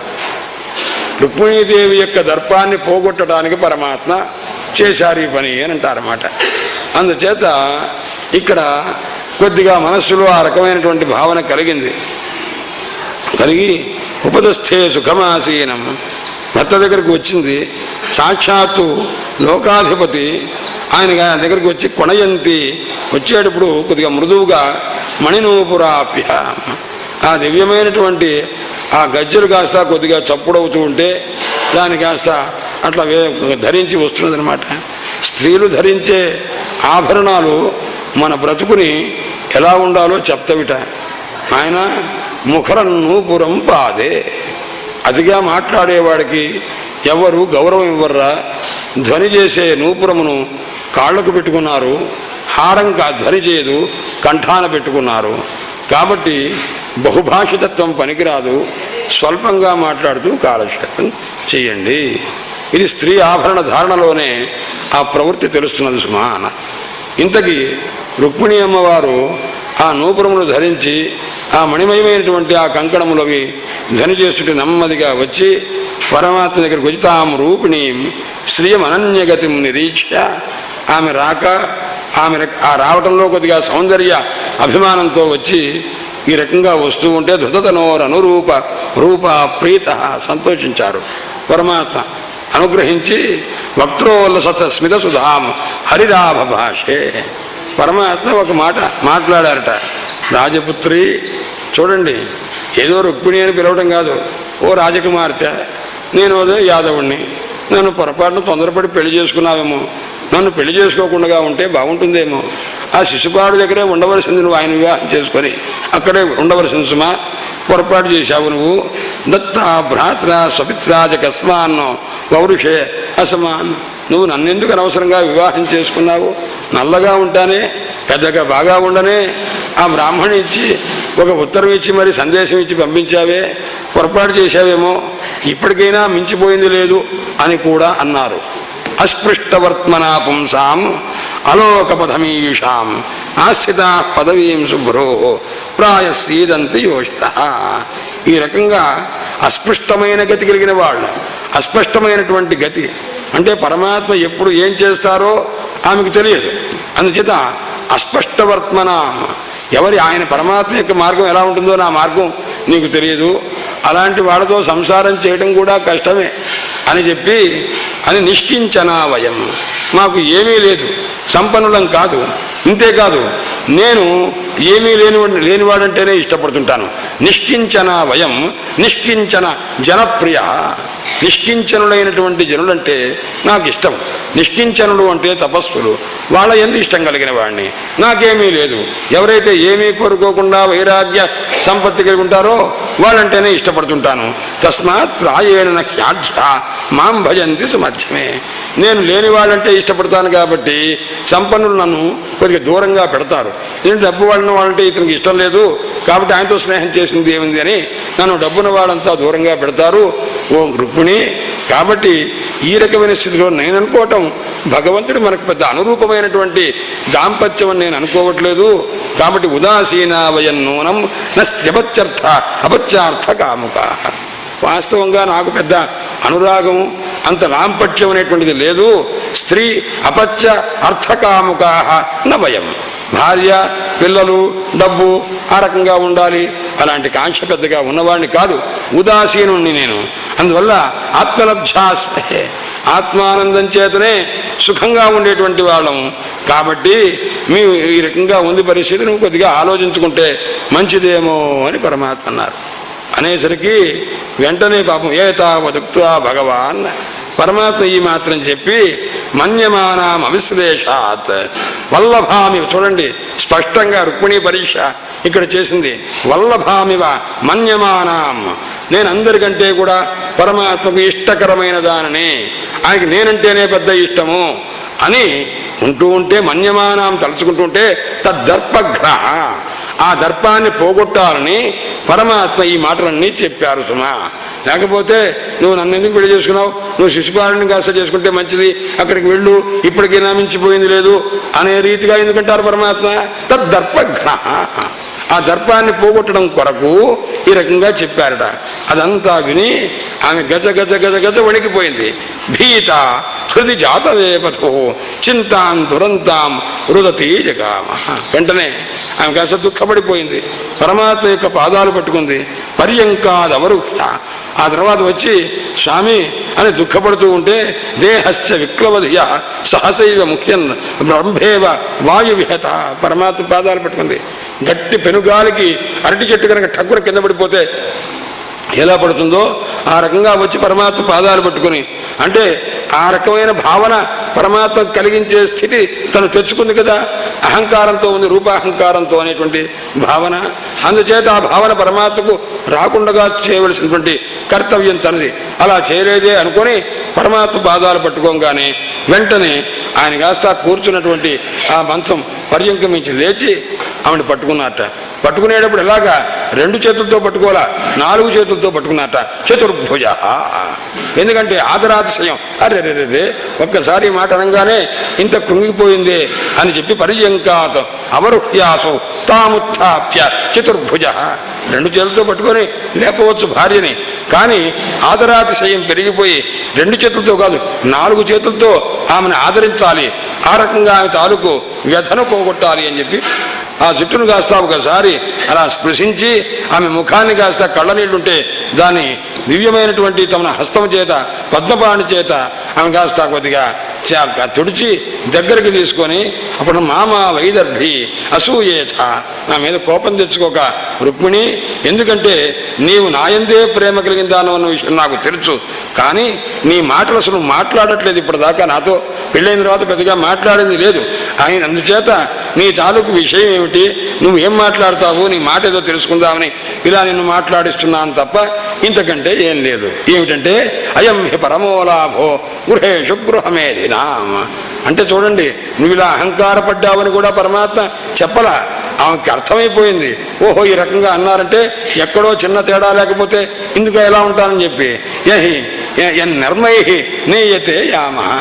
గృహస్థు కొత్తగా పెళ్ళైనటువంటి వాడు కానీ గృహస్థు మధ్యలో భార్యతో కొద్దిగా నర్మంగా మాట్లాడుతూ ఉండటం, కొద్దిగా రహస్యమైనటువంటి భాషణ, కొద్దిగా చతురోక్తిగా మాట్లాడటం అనేటువంటిది ఎక్కడైతే జరుగుతుందో ఆ గృహస్థు జీవితం సుఖంగా ఉంటుంది అని అనేసరికి రుక్మిణి అమ్మవారు అప్పుడు మాట్లాడింది, స్వామి మీరు ఈ రకంగా అనవద్దు, మీ యొక్క మహిమ చేత నేను కూడుకున్నటువంటి దాన్ని అంటే మీ అనుగ్రహాన్ని పొందిన దాన్ని అని చెప్పి అనేక రకాలుగా తత్పాద పద్మ మకరంద జుషాం మునీనాం వర్త్మాస్పదం నృపశుభి నను కుం దుర్విభావ్యం. స్వామి మీ దివ్యమైనటువంటి మహిమ మహానుభావులైన ఋషీశ్వరులకి అవగమ్యం కాదే, దురవగమ్యమైనటువంటిదే. అలాంటి నాబోటి సాధారణమైనటువంటి స్త్రీలకు ఎలా తెలుస్తుంది స్వామి? మీరన్నారు నేను నిష్కించనుణ్ణి, నాకు ఏమీ లేదు అని మీరు అన్నారు, కానీ సమస్తమైనటువంటి లోకములన్నీ మీకు పాదాక్రాంతములై ఉన్నవి స్వామి. అలాంటి మీరు నన్ను ఉద్ధరించారు, శిశుపాలుని చేత పడకుండా నన్ను రక్షించారు అని చెప్పి అనేక రకములుగా తన భక్తిని వ్యక్తం చేసింది. స్త్రీణాం గృహేషు ఖర గోష్ఠ బిడాల భత్సాహ యత్ కర్ణమూలం హరికరిషణ నోపయాయాత్ యుష్మత్ కథ. స్వామి మీ దివ్యమైనటువంటి కథను మా గానం చేసేటువంటి అదృష్టం మాకు ఇచ్చారు, మేము చేసుకుంటున్నామని ఆ దివ్యమైనటువంటి శారీరమైన భ్రాంతి లేకుండా ఉండేట్లు నన్ను అనుగ్రహించవలసింది అని కూడా తర్వాత పరమాత్మని అడిగింది. అడిగితే అప్పుడు పరమాత్మ ఇదంతా విని ఆమె మాటలంతా విని సంతోషించి ఏవం సౌరత సంలాపై భగవాన్ జగదీశ్వర. ఆ తర్వాత ఆమెతోటి కొద్దిగా అనుకూలమైన రీతిగా మాట్లాడారు. తర్వాత ప్రద్యుమ్నుడు సంతతి ఇదంతా కూడా కలిగింది. ప్రద్యుమ్నుకు అనిరుద్ధుడు కలిగాడు, అంటే మనవళ్ళు కలిగే స్థితి. ఈ తర్వాత కృష్ణ పరమాత్మ యొక్క సంతతి అంతా కూడా చెప్పడం మొదలుపెట్టారు. ఎంతమంది ఉన్నారయ్యా అన్నారు. 8 మంది భార్యలకి కూడా ఒక్కొక్కడికి 10 మంది పిల్లలు ఉన్నారు, మగ పిల్లలంతా. ఇది కాకుండా వాళ్ళకు కూడా 16,000 మంది కూడా తలా 10 మంది పిల్లలు ఉన్నారట. ఉంటే ఈ సంతానం అంతా కలిపి యాదవులంతా కలిపి ఎంతమంది ఉన్నారయ్యా అన్నారు. నాయన మొత్తం కలిపితే 100 కోట్ల మంది యాదవ వంశం అంతా కూడా ఉందన్నమాట. ఇంతమంది ఉన్న తర్వాత వాళ్ళు ఎంత దర్పంగా ఉంటారండి. మాతో పాండవుల తీసేవయ్యా పక్కన పెట్టి, దేవతలు వాళ్ళని అసలు పక్కన పెట్టి సేవయ్యా అన్నారు. ఇలా ఉన్నవాళ్ళు ఎలా ఉన్నారయ్యా అన్నారు. బ్రాహ్మణోత్తములంటే మహాభక్తి, బ్రహ్మణ్యానాం వదాన్యానాం నిత్యం వృద్ధోపసేవినాం. అదనమాట వాళ్ళకు 3 లక్షణాలు అన్నమాట. బ్రహ్మణ్యులు, పరమాత్మ మిక్కిలి భక్తి కలవారు, కృష్ణ పరమాత్మ ఉంటే మాకు ఇంకేం అక్కర్లేదయ్యా అనుకున్న వాళ్ళు. ఇదే కాకుండా బ్రాహ్మణోత్తముల యందు భక్తి కలిగినటువంటి వాళ్ళు, వదాన్యులు మిక్కిలి దాతృత్వం ఉన్నటువంటి వాడు, రోజు తల్లిదండ్రుల్ని సేవ చేయటంలో యాదవుల వలె ఇంకెవ్వరు లేట. నిత్యం వృద్ధోపసేవినాం, పెద్దల్ని వృద్ధుల్ని సేవించడంలో అలాంటి గొప్ప స్థితి కలిగినటువంటి వాడు అనమాట. అలాంటి స్థితిలో వాళ్ళు ఉన్నారు. ఈ రకంగా ఉంటూ ఉండగా పరమాత్మ ఒక రోజున ఒక లీలను చూపించారట. ఏమిటి అనంటే పిల్లలందరూ కూడాను ఆడుకుంటున్నారట. ఎదుకుమారులంతా కూడా ఆడుకుంటూ ఉండగా ఒక రోజున అక్కడ ఇంటి ముందు ఒక ఉపవనం, అక్కడ ఆడుకుంటే సాంబుడు, ప్రద్యుమ్నుడు, చారుభానుడు మొదలైన వాళ్ళంతా కూడా. చారుభానుడు అంటే సత్యభామ సంతానం. అందరూ కూడా ఎలా పుట్టారయ్యా అంటే సూర్యానుగ్రహం చేత కదా శమంతకమణి వచ్చింది వాళ్ళ నాయనగారికి. అందుచేత ఆ రకమైనటువంటి రీతిలో సూర్యానుగ్రహం చేత పిల్లలందరికీ కూడా భాను అనే పేరు వచ్చేట్టుగా వరుసగా పెట్టుకున్నారన్నమాట. అందుచేత ఆ చిత్రభాను మొదలైనటువంటి వాడు సాంబుడు, ప్రద్యుమ్నుడు. సాంబుడు ఎలా పుట్టాడయ్యానుడు జాంబవతి కుమారుడు. ఈశ్వరానుగ్రహం చేత ఈశ్వరుని ఆరాధన చేశారు. ఆమెకు సంతానం లేకపోతే జాంబవతి అడిగింది, స్వామి నాకు సంతానం కావాలి, మీరు ఏదైనా ప్రార్థన చేసి చెయ్యండి అని కృష్ణ పరమాత్మని ఏం చేసి సంతానం కొరకు ఏదైనా తపస్సు చేయండి అని తపస్సు చేశారు. ఎవరిని ఈశ్వరారాధన చేస్తే ఈశ్వరుడు మంత్రోపదేశం చేయమని అడిగితే నాయన చేస్తానని చెప్పి తన శిష్యుడైనటువంటి ఉపమన్యుడిని పిలిచి నాయన పరమాత్మకి శివపంచాక్షరి మంత్రోపదేశం చేయమనంటే అప్పుడు పరమాత్మ కృష్ణ పరమాత్మ పరమేశ్వరుని యొక్క శివపంచాక్షరి మంత్రాన్ని ఉపమన్యుడి ద్వారా ఉపదేశం పొంది శివపంచాక్షరి మంత్రం చేస్తే పుట్టినవాడు సాంబుడు అని ఉంది అనమాట. అందుచేత ఆ సాంబుడు ఎందుకంటే ఈ సాంబుని యొక్క స్థితి ఉన్నది ఎందుకు కారణం ఏమిటంటే సాంబుడు ఈశ్వరానుగ్రహం వల్ల పుట్టినవాడు. సాంబుని వలనే యదువంశం లయమవుతుందన్నమాట. అందుచేత ఈశ్వరుడు సాంబుడి రూపంలో జాంబవతి ద్వారా పొందబడినటువంటి వాడై ఆ రకంగా ఆయన కాస్త యదువంశం నాశానికి మూల కారణమయ్యాడు అని కూడా చెప్తారు. ఇలా ఉంటూ ఉండగా ఒక రోజున ఆ ఉపవనంలో పిల్లలందరూ కూడా ఆడుకుంటూ ఉంటే చూడండి, వాళ్ళ పిల్లలకి పిల్లలు పుట్టినటువంటి దశ. ఆ సందర్భంలో వీళ్ళంతా ఆడుకుంటూ ఉంటే ఒక బంతి కాస్తా పోయి ఎక్కడ పడిందయ్యా అంటే అక్కడ ఉదకం లేనటువంటి ఒక కూపం లాంటిది ఉంటే అందులో పడ్డదట. పడితే వీళ్ళంతా ఎక్కడుందా ఏమిట ఎప్పుడూ కనిపించలా. రోజు ఆడుకునే వాళ్ళేగా. నీళ్లు లేనటువంటి ఆ ప్రదేశం, లోతుగా ఉన్న ప్రదేశం ఉంది, కానీ వాళ్ళు ఎప్పుడు పట్టించుకోలేదుట, చూడలేదు. పరమాత్మ లీల. ఆ లోపల ఒక తొండ ఉన్నదనమాట. భయంకరమైన రీతిగా కృకలాసము అన్నటువంటి విచారులు. అలాంటి దాన్ని ఆ తొండ జాతికి సంబంధించిన బహుదీర్ఘ జంతువు దాన్ని కాస్త చూచారు వాళ్ళంతా. కృకలాసం గిరిని భంవేక్ష విస్మిత మానసాహ. ఆశ్చర్యంగా చూచారు. దాన్ని ఎలా బయటికి తీసుకొద్దామని ప్రయత్నం చేశారు. చేస్తే అది ఎవరికి కుదరలా. ఇంత లోపల కృష్ణ పరమాత్మ ఎప్పుడైతే వచ్చారో నాశక్నువన్ సముద్ధర్తం, దాన్ని ఆ బావిలోపడున్న చాలా పెద్దది, దాన్ని తీయడానికి కుదరలేదుట. ఎడం చేత్తో పరమాత్మ వచ్చి ఇలా పట్టుకొని ఇలా లేపి బయటపడేశాట. పరమాత్మ యొక్క హస్తస్పర్శ చేత ఆ కృకలాస రూపము అది హీనమైన జంతు రూపాన్ని కాస్త విడిచిపెట్టి బంగారుమయమైన శరీరం కలిగిన వాడై ఒక మహాపురుషుడు కనిపించారు. ఆ మహాపురుషుడు అయ్యేసరికి పరమాత్మ అడిగారు, పప్రచ్ఛ విద్వానపి తన్నిదానం. వాడెవడో, ఎందుకట్లా పడున్నాడో, ఏ శాపం చేత ఉన్నాడో పరమాత్మకు అన్నీ తెలుసు. అన్నీ తెలిసినా సరే పప్రచ్ఛ విద్వానపి తన్నిదానం అడిగాక, నాయనా నీవెవరు? సామాన్యంగా మనం అనుకుంటున్న మధ్యలో ఏమండి కొంతమంది అడిగే పురాణం చెప్పేవాడు బహు శ్రమపడాలి, కష్టపడాలి. కారణం ఏమిటి అంటే తెలిసి తెలియని అనేక ప్రశ్నలు అడుగుతుంటారు. తెలిసి తెలియని ప్రశ్నలు అడుగుతుంటే నాయన అది కాదు ఇది అని చెప్తుంటారు. చెప్తే అంత మాత్రం చేసి తృప్తి పడరు. భగవంతుడు నాయనా నీకేం వరం కావాలి అంటే వాడికి ఏం వరం కావాలో తెలియనటువంటి భగవంతుడు ఒక భగవంతుడా అని ఒక ప్రశ్న ఉంటుందన్నమాట. వాడి చేత అనిపించడం అనమాట. వాడు ఎంత అడుగుతాడో, ఎలా అడుగుతాడో, వాడి సంస్కారం ఏమిటో అది మనకు తెలియాలి. అందుకోసం చేత ఆయన నీకేం కావాలో వరం అడగరా అని అంటారనమాట. ఆయనకి తెలియకపోవటము ఇలాంటి పిచ్చి పిచ్చి ఆలోచనలు మనకు ఉండకూడదు కదా. అందుచేత విద్వానపి పరమాత్మకు తెలుసు తన యొక్క హస్త ఎడమ చెయ్యి తాలూకు స్పర్శ చేతనే తన శాపాన్ని పోగొట్టుకొని ఆ కృకలాస జన్మను కాస్త పోగొట్టుకొని ఒక దివ్యమైన బంగారు వర్ణం కలిగిన రూపాన్ని పొందినటువంటి వాడు నమస్కారం చేసి నించుంటే నాయన నువ్వెవరు ఏమిటి అని అడిగారట.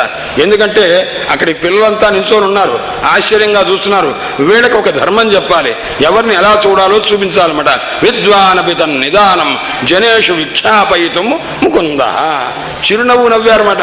నాయన నువ్వెవరు అయ్యా అని నవ్వారు. ముకుంద ముఖే కుందవత్ హాసో యస్యాసో ముకుంద. అలాంటి ముకుందుడు అడిగాడు, వెనకస్త్వం మహాభాగ వరేణ్య రూప. చాలా శ్రేష్టమైన రూపం వచ్చిందే, నువ్వెవరు అయ్యా మహానుభావ అనేది దేవోత్తమంతో గణయామి, నువ్వు దేవోత్తములాగా ఉన్నావే అని అనేసరికి అప్పుడు నీ ఆ చరిత్ర ఏదో చెప్పవలసిందన్నట. పరీక్షన్ మహారాజుతో సుఖయోగినుల వారు చెప్తున్నారు, ఇది స్మ రాజా సంపృష్ట. ఎప్పుడైతే ఆయన అడిగారో ఆ రకంగా అడిగేసరికి కృష్ణేన అనంతమూర్తిన, కృష్ణ పరమాత్మకు తెలియక అడిగారని మళ్ళా పరీక్షన్ మహారాజు ఏమన్నా అనుకుంటాడేమో అని, నాయన పరమాత్మ ఎవరు? అనంతమూర్తిన, అనంతమైన స్వరూపంతో ఉన్నవారయ్యా పరమాత్మ, ఆయనకు తెలియని విషయం కాదు. అప్పుడు కృష్ణ పరమాత్మకి నమస్కారం చేసి ఆయన సూర్య సన్నిభమైనటువంటి తేజస్సుతోటి దివ్యమైన కిరీటాన్ని ధరించి ఆ మహానుభావుడు చెప్తున్నట. అతని పేరు నృగ చక్రవర్తి అంటారు. మాంధాతృ మహారాజు యొక్క కుమారుడు. చెప్తున్నారు అతను ఏమిటే నృగోనామ నరేంద్ర ఇక్ష్వాకు నందన. స్వామి నన్ను నృగ చక్రవర్తి అని అంటారండి. నృగ నా పేరు నృగుడు అంటుంటారన్నమాట. ఇక్ష్వాకు తనయ, ఇక్ష్వాకు మహారాజు యొక్క కుమారుణ్ణి అయితే మీరు నా గురించి వినుంటారండి, వినకుండా ఎలా ఉంటారు? నేను చాలా ప్రాచీనుండి. ఎందుకంటే గోవులు దానం చేయడంలో ఎవరయ్యా గొప్పవాడు అంటే నా పేరు మీరు వినుంటారండి. ఇప్పుడు కూడా అభిమానం పోలే చూడండి. ఆ పరమాత్మ దగ్గర మాట్లాడేటప్పుడు మీరు నా పేరు వినే ఉంటారు. సామాన్యంగా కొద్దిగా ప్రసిద్ధుడైనటువంటి వాడు అయ్యా నా పేరు మీరు వినే ఉంటారండి, నేను టీవీలో అక్కడ వస్తుంటానండి అని దిక్కుమాల మాటలు మాట్లాడుతుంటారు, చూచారు లేదో. అదంతా ఏమిటంటే దీన్ని ఏం చేస్తాం, విద్యాక మన మాటలే మన యొక్క సంస్కారాన్ని తెలియజేస్తాం అనమాట. కర్మ విపాక గ్రంథంలో ధర్మశాస్త్రం సంబంధించి వాడికి అనారోగ్యం ఏదైనా బ్రహ్మాండమైన తీవ్ర అనారోగ్యం వస్తే ఈ అనారోగ్యం ఇప్పుడున్న జాతకం ప్రకారం వీడికి అనారోగ్యం వచ్చే పరిస్థితి లేదు. కానీ ఇంత అనారోగ్యం వచ్చింది అంటే దేనివల్ల వచ్చిందంటే వీడి పూర్వజన్మలో ఏ దుష్కర్మ చేస్తే ఆ దుష్కర్మ వీడి వెంట వచ్చి ఏ రూపంగా బాధిస్తున్నదో చూచి దానికి శాంతి ప్రక్రియ చెప్పింది, పురాణాలను బట్టే చెప్పింది అనమాట. అందుచేత మనం తాలూకు మాట ఏం చేస్తుందంటే మన పూర్వజన్మ ఇప్పుడు చాలా బాగా గొప్ప పేరున్నప్పటికీ మన పూర్వజన్మ ఎలాంటిది, ఏ సంస్కారంతో వీడు మాట్లాడుతున్నాడు. అందుకోసం ఉపనిషత్తు తమ విద్యాకర్మణి సమన్వార భేతే పూర్వ ప్రజ్ఞాచ, మన పూర్వ సంస్కారం కూడా మన ఇప్పుడు మాట్లాడే మాటలను బట్టి చక్కగా గ్రహించవచ్చు అనమాట. ఎవరిని తిట్టుకోగల వాడి సంస్కారం అది. నాయన వాడి పెద్ద మా గురువులు చెప్పే మాట అనమాట, వాడి సంస్కారం అదిరా, ఏం చేస్తాం ఇంతే తప్ప వాడు తిట్టుకోవటం లేదు. వాడి సంస్కారాన్ని బట్టి మాట్లాడతాడు. నల్లతంతువులతోటి నల్లబట్ట వస్తుంది తప్ప తెల్లబట్ట వస్తుంది ఆశించకూడదు కదా, వాడి కర్మ అది. కానీ నాయన అని చెప్పి మా గురువులు మా పరమ గురువులు రామబ్రహ్మశాస్త్రి గారు అంటుండేవారు, వాడి మత్సమాయ కోపం వస్తాయి అనమాట, వాడి మత్సమాయ అంటుండేవారు ఎక్కువగానే మాట. ఎందుకు ఆ మాట అంటే వాడికున్న మత్స అంటే కళంకము మాయా పోవుగాక, ఇదనమాట పెద్ద తిట్టుట వారికి. ఇంతకంటే పెద్ద తిట్టు వారికి జాత కాదు, అలాంటి స్థితి. అందుచేత ఇక్కడ తెలిసి మహానుభావుడు మృగ చక్రవర్తి ఏమంటున్నాడంటే దానిషు దానంగా చేసేటువంటి మహానుభావులు వినేటప్పుడు నా పేరు మీరు మీ చెవికి వచ్చి ఉంటుందన్నమాట. కర్ణస్పృశం మీ చెవికి వచ్చి ఉంటుందండి నా గురించి అని చెప్పి కిన్నుతే అవితన్నాథ స్వామి కృష్ణ పరమాత్మ మీకు తెలియంది ఏముంది కనుక నేను ఈ రకంగా అనేక రోజు కూడా అనేక వేల గోవుని కాస్త దానం చేస్తుండేవాడిని. అలాంటి సందర్భంలో ఒకసారి ఏమైందంటే ఆ ఆవులలో ఒక బ్రాహ్మణోత్తముడికి ఇదివరకు నేను ఇచ్చినటువంటి ఆవు నా ఆవుల్లో కలిస్తే ఇంకో బ్రాహ్మడికి ఇచ్చేశాను. అది ఇచ్చేసరికి అది తర్వాత ఆ బ్రాహ్మడు తనకి ఇచ్చిన ఆవుని కాస్త తీసుకుని కస్యచిత్ ద్విజముఖ్యస్య భ్రష్ట గౌర్మమ గోధనే, నా యొక్క గోవుల యొక్క సముదాయంలో ఒక బ్రాహ్మణోత్తమని ఆవు కాస్త చేరిపోయింది. అది కాస్త ఆయన తెలిసి ఇది నా ఆవు అన్నాడు. ఇది ఒకరికి దానం చేసేసా, ఇంకొక బ్రాహ్మణుని యొక్క వస్తువు గోవుని తీసుకొచ్చి ఇంకొకరికి నేను దానం చేసే అధికారం నాకు లేదు. ఇప్పుడు ఆ బ్రాహ్మణుడు వచ్చి నాకు కావాలి అని అడిగాడు. అడిగితే అయ్యా నేను పొరపాటు చేశాను, పొరపాటు అయిపోయింది, క్షమించండి, ఈ ఆవుకు బదులు నేను మీకు ఒక 1000 ఆవులు ఇస్తానండి అన్నాడు. నాకు 1000 కాదు 1,000,000 ఇచ్చినా నాకు కల, నా ఆవే నాకు కావాలి అన్నాడు. అంటే ఇప్పుడు ఈ ఆవు ఇవ్వడానికి అవకాశం లేదు, ఇప్పుడు ప్రాయశ్చిత్తం అనుభవించక తప్పదనమాట. పోని ఆయన ఏమన్నారంటే స్వామి ఆయన మీకు దానం చేశాను కదా ఆ ఆవు ఆయనకి ఇచ్చేయండి, ఈ ఆవు బదులు మీకు ఇంకో 1000 ఆవులు ఇస్తాన్నారు. అక్కర్లేదయ్యా నాకు ఇచ్చిన ఆవులే నాకు కావాలి, నేను ఇంక ఇవ్వను అన్నాడు అనమాట. తీసుకున్నా నేను ఎవరన్నాడు, ఈయన కాస్తానేమో నేను తీసుకోనన్నాడు. ఇద్దరు అనేసరికి ఇద్దరు కోపంగా ఎవరి పట్టుదల వాళ్ళకి ఒక హఠత్వం ఒక దశలో వస్తుంది. అలా వాడిద్దరికి వచ్చి ఎవరి దిక్కున వాడు వెళ్ళిపోయారు. ఈ బ్రాహ్మణి ఎవరి తాలూకు గోవు కాస్త అందులో కలిసిపోయింది, బ్రాహ్మణికి ఇవ్వాల్సినటువంటి గోవు ఇవ్వలేదు, తీసుకోలేదు. అది ఆయన తాలూకు దోషం పట్టిందనమాట. తర్వాత కొంతకాలం అయిన తర్వాత ఆయన దేహాన్ని కాస్త విడిచిపెడితే అప్పుడు పైకి వెళ్ళిన తర్వాత అప్పుడు యమధర్మరాజు అడిగాడు, నాయన ముందు స్వర్గం అనుభవిస్తావా లేకపోతే ముందు కష్టాన్ని అనుభవిస్తావా అన్నారు. అంటే ముందు కష్టాన్నే అనుభవిస్తాను అన్నారు. అందుచేత స్వామి నేను ఈ కృకలాస జన్మ ఒక బ్రాహ్మణ ద్రవ్యాన్ని తెలియక దానం చేసి అపహరించిన దోషాన్ని పొందడం చేత ఇలాంటి స్థితి పొందాను స్వామి, కాబట్టి నన్ను క్షమించవలసింది అని ఇది పిల్లలందరూ వింటుండగా ఆ మహానుభావుడు చెప్పాడు. యామేహి దూతైర్నీత యమక్షయం. అప్పుడు ఈ రకమైనటువంటి స్థితి కలిగింది. అయితే నాకు ఇప్పటికీ కూడాను ఆ దానము అనేక గోవులు దానం చేసినటువంటి కారణం చేత స్మృతి నాజ్యాపి విధ్వస్త.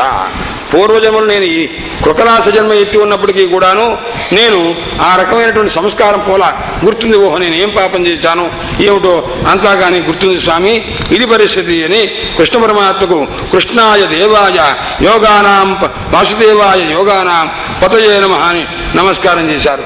ఇదంతా విన్నారు. విన్న తర్వాత ఈ పిల్లలే కాకుండా పరివారం 100 మంది వచ్చారు. కృష్ణ పరమాత్మ వచ్చేసరికి 1000 మంది వస్తుంటారుగా.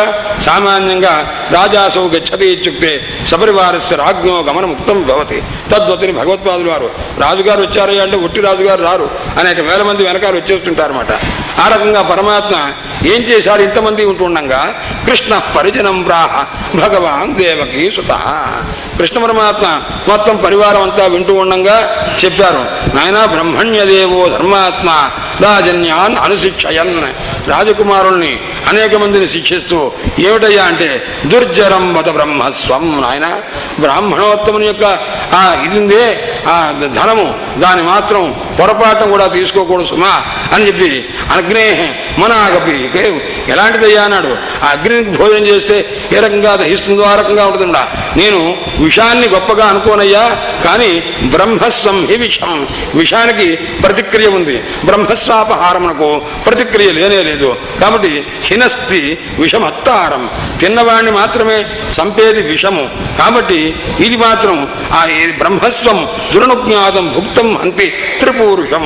3 తరాల దాకా నష్టమైపోతారయ్యా బ్రాహ్మణ ద్రవ్యాన్ని అపహరించినటువంటి వాడు. అందువల్ల ప్రశక్షిత బలాద్భుక్తం దశపూర్వాన్ దశాపరాన్. బలాత్కారంగా బ్రాహ్మణ ద్రవ్యాన్ని ఎవరైతే తెలియకుండా అపహరిస్తేనే ఇంత పాపం ఉంటే, తెలిసి కావాలని అయితే ఇది బ్రాహ్మణే కదా అని చెప్పి లాక్కొని ఎవడైతే అనుభవించాడో వాడి తాలూకు గతించిన 10 తరములు, రాబోయే 10 తరములు అందరూ కూడా నరకాన్ని అనుభవిస్తారు నాయన అని ఈ రకంగా కుంభీక పాకేషు పచ్యంతే బ్రహ్మదాయ అపహారిణ స్వదత్తాం పరదత్తాం వా. తానిచ్చింది కానీ ఇతరులిచ్చినటువంటి ద్రవ్యాన్ని కానీ బ్రాహ్మణ ద్రవ్యాన్ని అపహరిస్తే 60,000 సంవత్సరములు ఎక్కడ ఇష్టాయాన్ జాయతే కుర్మి. అమేధ్యంలో పురుగై పుడతాడు సుమ. కాబట్టి కృతాగసమపి విప్రం.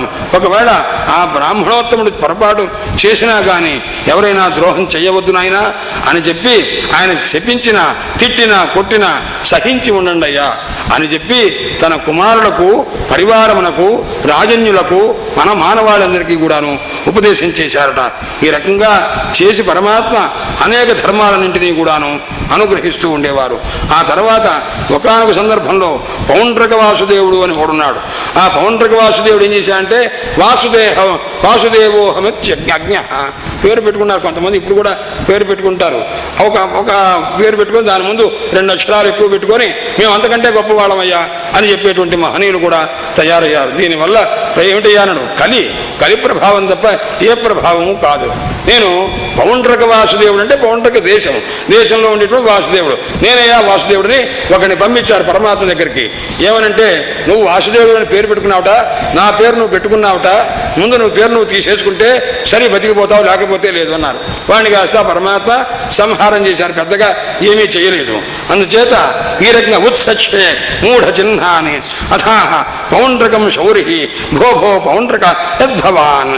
నువ్వేదో అన్నావుట అని చెప్పి వాడిగా జ్ఞపాతయతో వాడి శిరో ఔరిశ్చద్రథాంగేన చక్రం చేత ఆ సంహారం చేశారు. తథా తర్వాత వీడికి వత్తాసుగా పలికేవాడు వాడున్నాడు, కాశీపతి, కాశీదేశమునకు అధిపతి. వాణ్ణి కాస్త సంహారం చేశారు.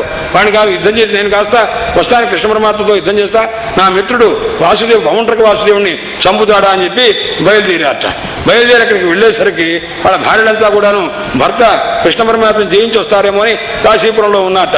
వాళ్ళు అలా ఉంటూ ఉండగానే వాడి తలకాయ వచ్చి వాళ్ళ దగ్గర పడ్డదట. పడిన తర్వాత అప్పుడు తెలిసింది, ఓహో నా భర్త తలకాయే అని గొల్లున ఏడ్చాట. ఈ కాశీపురం ఎక్కడ, కాశీలో ఉన్న ఆ పట్టణాన్ని కాస్త దహించారు తర్వాత అని కూడా ఉంది. పంచక్రోశానంతర్గత కాశీపరేయం అన్నమాట. పంచక్రోశాల్లో చేరినటువంటి కాశీ ఉందే, దాన్ని మాత్రమే పరమాత్మ జయించడం కానీ దహించడం కానీ చేశారు తప్ప పంచక్రోశ పరిమితమైనటువంటి కాశీని పరమాత్మ ముట్టుకోలేదు, అక్కడికి రానే లేదు అని చెప్పవలట. అందుచేత ఆ తర్వాత ఈ రకంగా అనేక రకములైనటువంటి తర్వాత నరకాసుని యొక్క స్నేహితుడు ద్యూతుడు అనేవాడు ఉంటే వాడు అనేక రకములుగా ఆ అపహాస్యం చేశారు బలరాముల వారిని. బలరాముల వారు వాడిని కాస్త సంహారం చేశారు. ఈ రకమైనటువంటి దివ్యమైన లీలలు జరుగుతున్నవి నాయన పరీక్షన్ మహారాజా, వింటున్నావా? ఒకనొకప్పుడు నారద మహర్షి కృష్ణ పరమాత్మ దర్శనం కోసం వెళ్ళాడు. మహానుభావుడు ఎదురుచ్ఛయ, ఒకప్పుడు దిదృక్షయ. ఒకప్పుడు ఏదో వెళదాన్ని ఎక్కడికొకటి వెళదామని బయలుదేరి వెళ్ళడం ఒకటి, దిదృక్షయ చూడాలని. కృష్ణ పరమాత్మ 16,108 భార్యలతో ఎలా కాలక్షేపం చేస్తున్నారు. ఒకసారి ద్వారకి వెళ్ళి అటు ఇటు చూస్తే మొత్తం వెతికి చూస్తుంటే కొద్దిగా నడక అయినట్టుంటుంది, పరమాత్మ దర్శనం అయినట్టుంటుందని బయలుదేరారట. ఆ బయలుదేరినప్పుడు నరకం నిహతం శృత్వ, ఎందుకు వెళ్ళారు పరమాత్మ దగ్గరికి నారదులు అంటే నరకాసుని భౌమాసుని సంహారం చేశారని చెప్పి, ఆ తర్వాత 16,100 మందిని వివాహం చేసుకున్నారని చెప్పి తథోద్వాహంచ యోజితాం వివాహం చేసుకున్నారు. కృష్ణ పరమాత్మ ఒక్కరే ఇంతమందిని వివాహం చేసుకొని వాళ్ళని ఏ రకంగా సుఖపెడుతున్నారో, వాళ్ళు ఎవరన్నా బాధలు పడుతున్నారేమో, బాధలు పడుతుంటే కొన్ని మనం చెప్పి వాళ్ళని ఏ రకంగా చేస్తే బాగా ఉంటుందో చూద్దామని వెళ్ళాట. గృహేషు జ్యేష్ఠ సాహస్రం స్త్రీయేక ఉదావహతు. అరే 16,108 మందిని ఒక్కరే వివాహం చేసుకున్నారే, ఏం చేస్తున్నారో చూద్దామని వెళ్ళాట. అక్కడికి వెళ్ళేసరికి మహానుభావుడు కృష్ణ పరమాత్మ చూచాడు, ఆ భవనాలు చూచాడు, ఆశ్చర్యపడ్డాడు. ఎంత బాగా ఉంది, ఇంత సంపద ఎలా వచ్చింది, ఏం చేస్తున్నారో చూద్దామని వెళ్ళాడు. నైవాద్భుతం తై విభోఖిల లోకనాథే. తాను స్వామి, ఇది నీకు అసాధారణమైన విషయం కాదు. ఎస్య సాక్షాత్ లక్ష్మీ, ఎవరికి నీకు సాక్షాత్తు లక్ష్మీదేవే నీకు భార్య అయి ఉన్నప్పుడు నీ సంపదకు ఏం కొరత స్వామి అని చెప్పి ఆ మహానుభావుణ్ణి ప్రార్థన చేసుకొని వెళ్ళాట. అక్కడి నుంచి రుక్మిణీ గృహంలో ఉన్నటువంటి ఆయన్ని స్తోత్రం చేసి వెళ్ళాడు. వెళ్ళిన తర్వాత అక్కడ రావయ్యా రావయ్యా కూర్చోవయ్యా నారదాన్ని కూర్చోబెట్టి గౌరవించారు. అక్కడ కాస్త నమస్కారం చేసి వెళ్ళాడు. తత అన్యదా విశద్గేహం కృష్ణపత్న్యా, ఇంకో ఇంటికి వెళ్ళారు. అక్కడ కాస్త ఆయన చేస్తున్నారయ్యా అంటే అక్కడ భార్యతో కూర్చొని పాచికలు ఆడుకుంటూ ఉన్నారట. ఓహో చాలా బాగా ఉంది, ఆడుకుంటారు కదా. ఇంకో చోటుకు వెళ్ళారు. ఇంకో చోటుకు వెళ్ళేసరికి ఆయన ఏం చేస్తున్నారయ్యా అంటే ఇంకొక పని చేస్తూ ఆడుకుంటూను మాట పిల్లల్ని కాస్త కూర్చోబెట్టింది లాలయంతం సుతాన్ అనమాట. పిల్లల్ని కాస్త చిన్న చిన్న పిల్లలు ఉంటే వాళ్ళ దగ్గర వేసి అలా చేయకరా, జాగ్రత్తగా ఉండరా అని చేస్తున్నట. ఇది మామూలు గృహస్థ ధర్మం చూపించిన సుతాన్ శిశువున్ చిన్నపిల్లల్ని కాస్త ఆడిస్తూ ఉన్నట్ట. ఇంకో చోటుకు వెళ్ళాట, అక్కడ హోమం చేస్తూ ఉన్నట్ట పరమాత్మ. ఆ తర్వాత ఇంకో చోటుకు వెళ్ళేసరికి ఆయన ఆహారం స్వీకరిస్తున్నట్ట. ఇంకో చోటుకు వెళ్ళేసరికి సంధ్యావందనం చేసుకుంటూ ఉన్నట్ట, సంధ్యాముపాసీనం. ఇంకో చోట జపం చేసుకుంటూ ఉన్నారు. ఇంకో చోట కత్తి కాస్త పట్టుకొని అసిచర్మాభ్యాం చరంతం అసివర్త్నసో, కొద్దిగా కత్తి అది పట్టుకొని బయలుదేరి పెడుతున్నట్ట. ఇంకో చోట దేని మీద అశ్వముల చేత వెళుతూ ఒక చోట గజముల మీద వెళుతూ ఒక చోట, ఈ రకంగా ఎక్కడికో వెళుతున్న గదాధారి పెడుతున్నటువంటి రీతిగా అనమాట. గదాగ్రజం, తర్వాత గదా అనేటువంటి గదుడు అనేటువంటి ఆయనకి అన్నగారుగా ఉన్న పరమాత్మ అనమాట. గజిచ్చయానం పర్యంకే, ఒక చోట నిద్రపోతూ ఉన్నారు పరమాత్మ. ఒక్కొక్క ఇంట్లో ఒక్కొక్క లీల చూపిస్తూ ఉన్నారు పరమాత్మ. ఎక్కడికి పోయినా నాదుడికి పరమాత్మ కనిపిస్తూనే ఉన్నారు. అంటే అందరినీ సంతోషపెడుతున్నారో లేరో అని శంక చేసుకుంటూ వెళ్ళినటువంటి వానికి ఎక్కడ పడితే అక్కడ పరమాత్మ కనిపించేసరికి ఇంకో చోట ఈత ఆడుతూ ఈ కొలంలో ఈత కొడుతూ కనిపించారట. తర్వాత ఇంకో చోట ఇతిహాస పురాణాన్ని శృణ్వంతం మంగళాని చ, ఎవరో ఒక శాస్త్రులు గారిని కూర్చోబెట్టి పురాణం చెప్పించుకుంటూ ఆ పురాణం వింటున్నట్ట. భాగవతమే కావచ్చు, విష్ణు పురాణమే కావచ్చు, భారతమే కావచ్చు. ఇతిహాస పురాణాన్ని శృణ్వంతం మంగళాని చ, మంగళకరమైనటువంటి ఇతిహాస పురాణాలు వింటూ ఉన్నట్ట.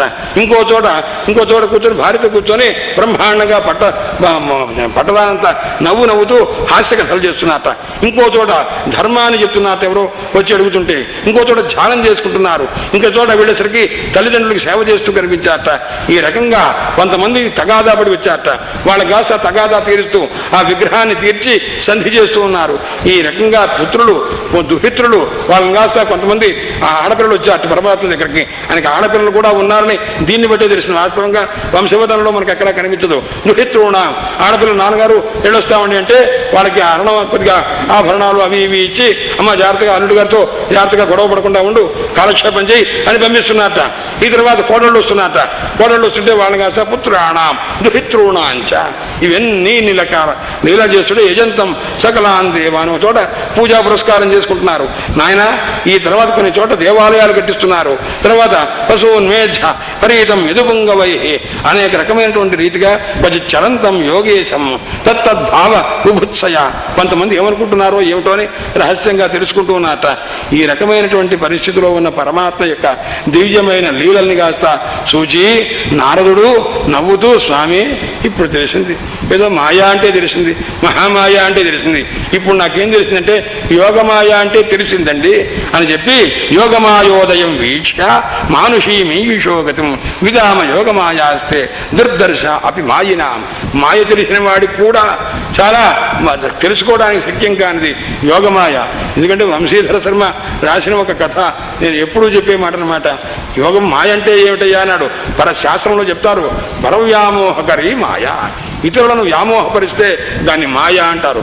మనల్నే మనకు తెలియకుండా చేస్తే దాన్ని అవిద్య అంటారు. స్వవ్యామోహకరి అవిద్య, పరవ్యామోహకరి మాయ. మాయకు ఒక ఉదాహరణ చెప్పారు మహానుభావుడు. ఎక్కడెక్కడ సంపాదించారో ఆ కథలు నాయన. ఒక ఐంద్రజాలికుడు ఉన్నాడు, ఇంద్రజాల విద్య నేర్చిన వాడు. అతనికి 2 భార్యలు, భార్యకు 3 కుమారులు, మొత్తం 2 భార్యలకి 6 కుమారులు. అతను ఎన్ని రకాల ఆకాశం మీద నిచ్చెలను పెట్టి నిచ్చెల మీద పిల్లల్ని ఎక్కించి అక్కడి నుంచి వాడిని కాస్త ఒక పుట్టలో పళ్ళు తీసుకురారా అని ఒకరిని కాస్త వెళ్ళి దేవతార్చన తీసుకురారా, ఋషులంతా ఉన్నారని దేవతార్చన పెట్టెలు అన్నీ తీసుకొచ్చేవాడు అనమాట. పిల్లలు వెళ్ళటం ఆ నిచ్చెల మీద ఒక నిచ్చెను తయారు చేసేవాడు వాడు. ఆ ఝూమ్ యక్షిణి ఆ మంత్రం కూడా ఏదో ఉంది, అది ఈ రకంగా వెళ్ళి తీసుకురారంటే వాడు దేవతార్చనలు సంపుట్లు తీసుకొచ్చేవాడు. అక్కడ ఋషీశ్వరులంతా రాజుగారి దగ్గర కూర్చున్నారు. వాళ్ళ తాలూకు దేవతార్చనలన్నీ వాడు బుట్టలో తీసుకొచ్చి చూపించేసరికి అది ఇంట్లో ఉన్నాయో లేదో భయపడి తెచ్చారు వాళ్ళంతా కూడా. ఆ తర్వాత కనుక్కుంటే ఉన్నాయని తెలిసింది. ఓహో సరే వీడు అపహరించలేదు అనుకున్నారు. అంత ఆశ్చర్యకరమైన సన్నివేశాలంతా చూపించిన తర్వాత రాజుగారు పరమ సంతోషపడి ఏం చేశారంటే, నాయన చాలా బాగా ఉందిరా భేష్ అని చప్పట్లు కొట్టి చివరికి వాడికి 2 పళ్ళాల నిండా బ్రహ్మాండంగా ఆభరణాలు, వస్త్రాలు అలాంటివన్నీ ఇచ్చారు. బహుమతిగా ఇచ్చేసరికి ఈ 2 భార్యలు వాళ్ళ పిల్లలు ఇక్కడ పంచుకునే దగ్గర బ్రహ్మాండంగా అక్కడికక్కడే కొట్టుకున్నారు. వాళ్ళు కొట్టుకొని జుట్టు పీక్కున్నారు. ఈ కొడుకులు కొట్టుకున్నారు. మొత్తం 2 భార్యలు చచ్చిపోయారు. 6 పిల్లలు చచ్చిపోయారు. చచ్చిపోతే ఈ డబ్బు కోసం వాడు కొట్టుకొని చచ్చిపోయేసరికి వాడు వల కొట్టుకుంటూ ఏడ్చాడు. అరే నేనేదో జీవిక కోసం ఇంద్రజాల విద్య నేర్చుకుంటే వీళ్ళు కాస్త ఈ డబ్బు కోసం కొట్టుకున్నారే. రాజా ఏం డబ్బు ఇచ్చావయ్యా మహానుభావ, చాలా గొప్పగా ఉంది అని చెప్పి ఏడ్చుకుంటూ తలకొట్టుకుంటూ వెళ్ళిపోయాడు. పాపం అక్కడ ఉన్న వాళ్ళంతా ఆపలేకపోయారు. ఎందుకంటే అది కూడా ఒక ఇంద్రజాలం ఏమో తెలియదు మొత్తం మీద. వాళ్ళు ఏమి ఆపలేకపోయారు. చివరికి అంతా అయిన తర్వాత ఏడ్చుకుంటూ వెళ్ళిపోతుంటే ఒరే ఉండరా తీసుకోరా అంటే వాడు తీసుకోవడానికి ఈ శవాన్ని తీసుకుపోవాలి కదా, అది కూడా లేదు. వాడు ఏడ్చుకుంటూ వెళ్ళిపోయాడు అనమాట. ఆ తర్వాత వాడిని కాస్త తీయించేశారు. అంతా అయిపోయింది. అక్కడి నుంచి ఆ ఇంటికి వెళ్ళిన తర్వాత 2 రోజుల తర్వాత ఉత్తరం రాశాడు వాడు, ఎవడి ఇంద్రజాలం చేసిన వాడు. అయ్యా రాజా, నేను చేసింది చివరిలో చేసినటువంటిది కూడా ఒక ప్రయోగమే, ఒక మాయ ప్రయోగమేనండి. నా భార్యలు 2 ఉన్నారు, నా 6 కుమారులు నా దగ్గరే ఉన్నారు, దీనికి కూడా కలిపి బహుమతి ఇవ్వండి అని పంపించాడు అనమాట. అంటే అప్పుడు ఈ 6 పిల్లలు ఇంట్లో ఉన్నారు. రాజుగారు పంపించి చూసేసరికి అప్పుడు దానికి తగ్గట్టుగా ఇచ్చాడు. అంటే మామూలు ఒక ఇంద్రజాల విద్య నేర్చిన వాడి మాయ ఇంత ఉంటే మాయ కలిగినటువంటి వాడు మహామాయాధిపతి, యోగమాయాధిపతి యొక్క శక్తి ఎంత ఉంటుందండి. దీన్ని బట్టి మనం ఊహించుకోవచ్చు అని ఉదాహరణ రాస్తూ మహానుభావుడు రాశారనమాట. అందుచేత పరమాత్మ నీ యొక్క శక్తి ఏమిటో నాకు తెలిసిన బ్రహ్మన్ ధర్మస్య వక్తాహం. స్వామి ఇన్ని రకాలుగా అక్కడ ధర్మం చెప్పడం ఏమిటి, ఇక్కడ ఆడుకుంటూ ఉండటం ఏమిటి, ఇక్కడ భార్య మాట వింటూ పసిపిల్లవాడిని చంకన పెట్టుకు తిరగటం ఏమిటి, ఇదంతా ఏమిటయ్యా అని అంటే బ్రహ్మన్ ధర్మస్య వక్తాహం. నేను ధర్మాన్ని చెప్పేవాడిని, చేసేవాడిని, అనుమోదించేవాడిని. తచ్చిక్షయంలోకే లోకంలో ధర్మాన్ని చెప్తూ ఉంటాను నాయన.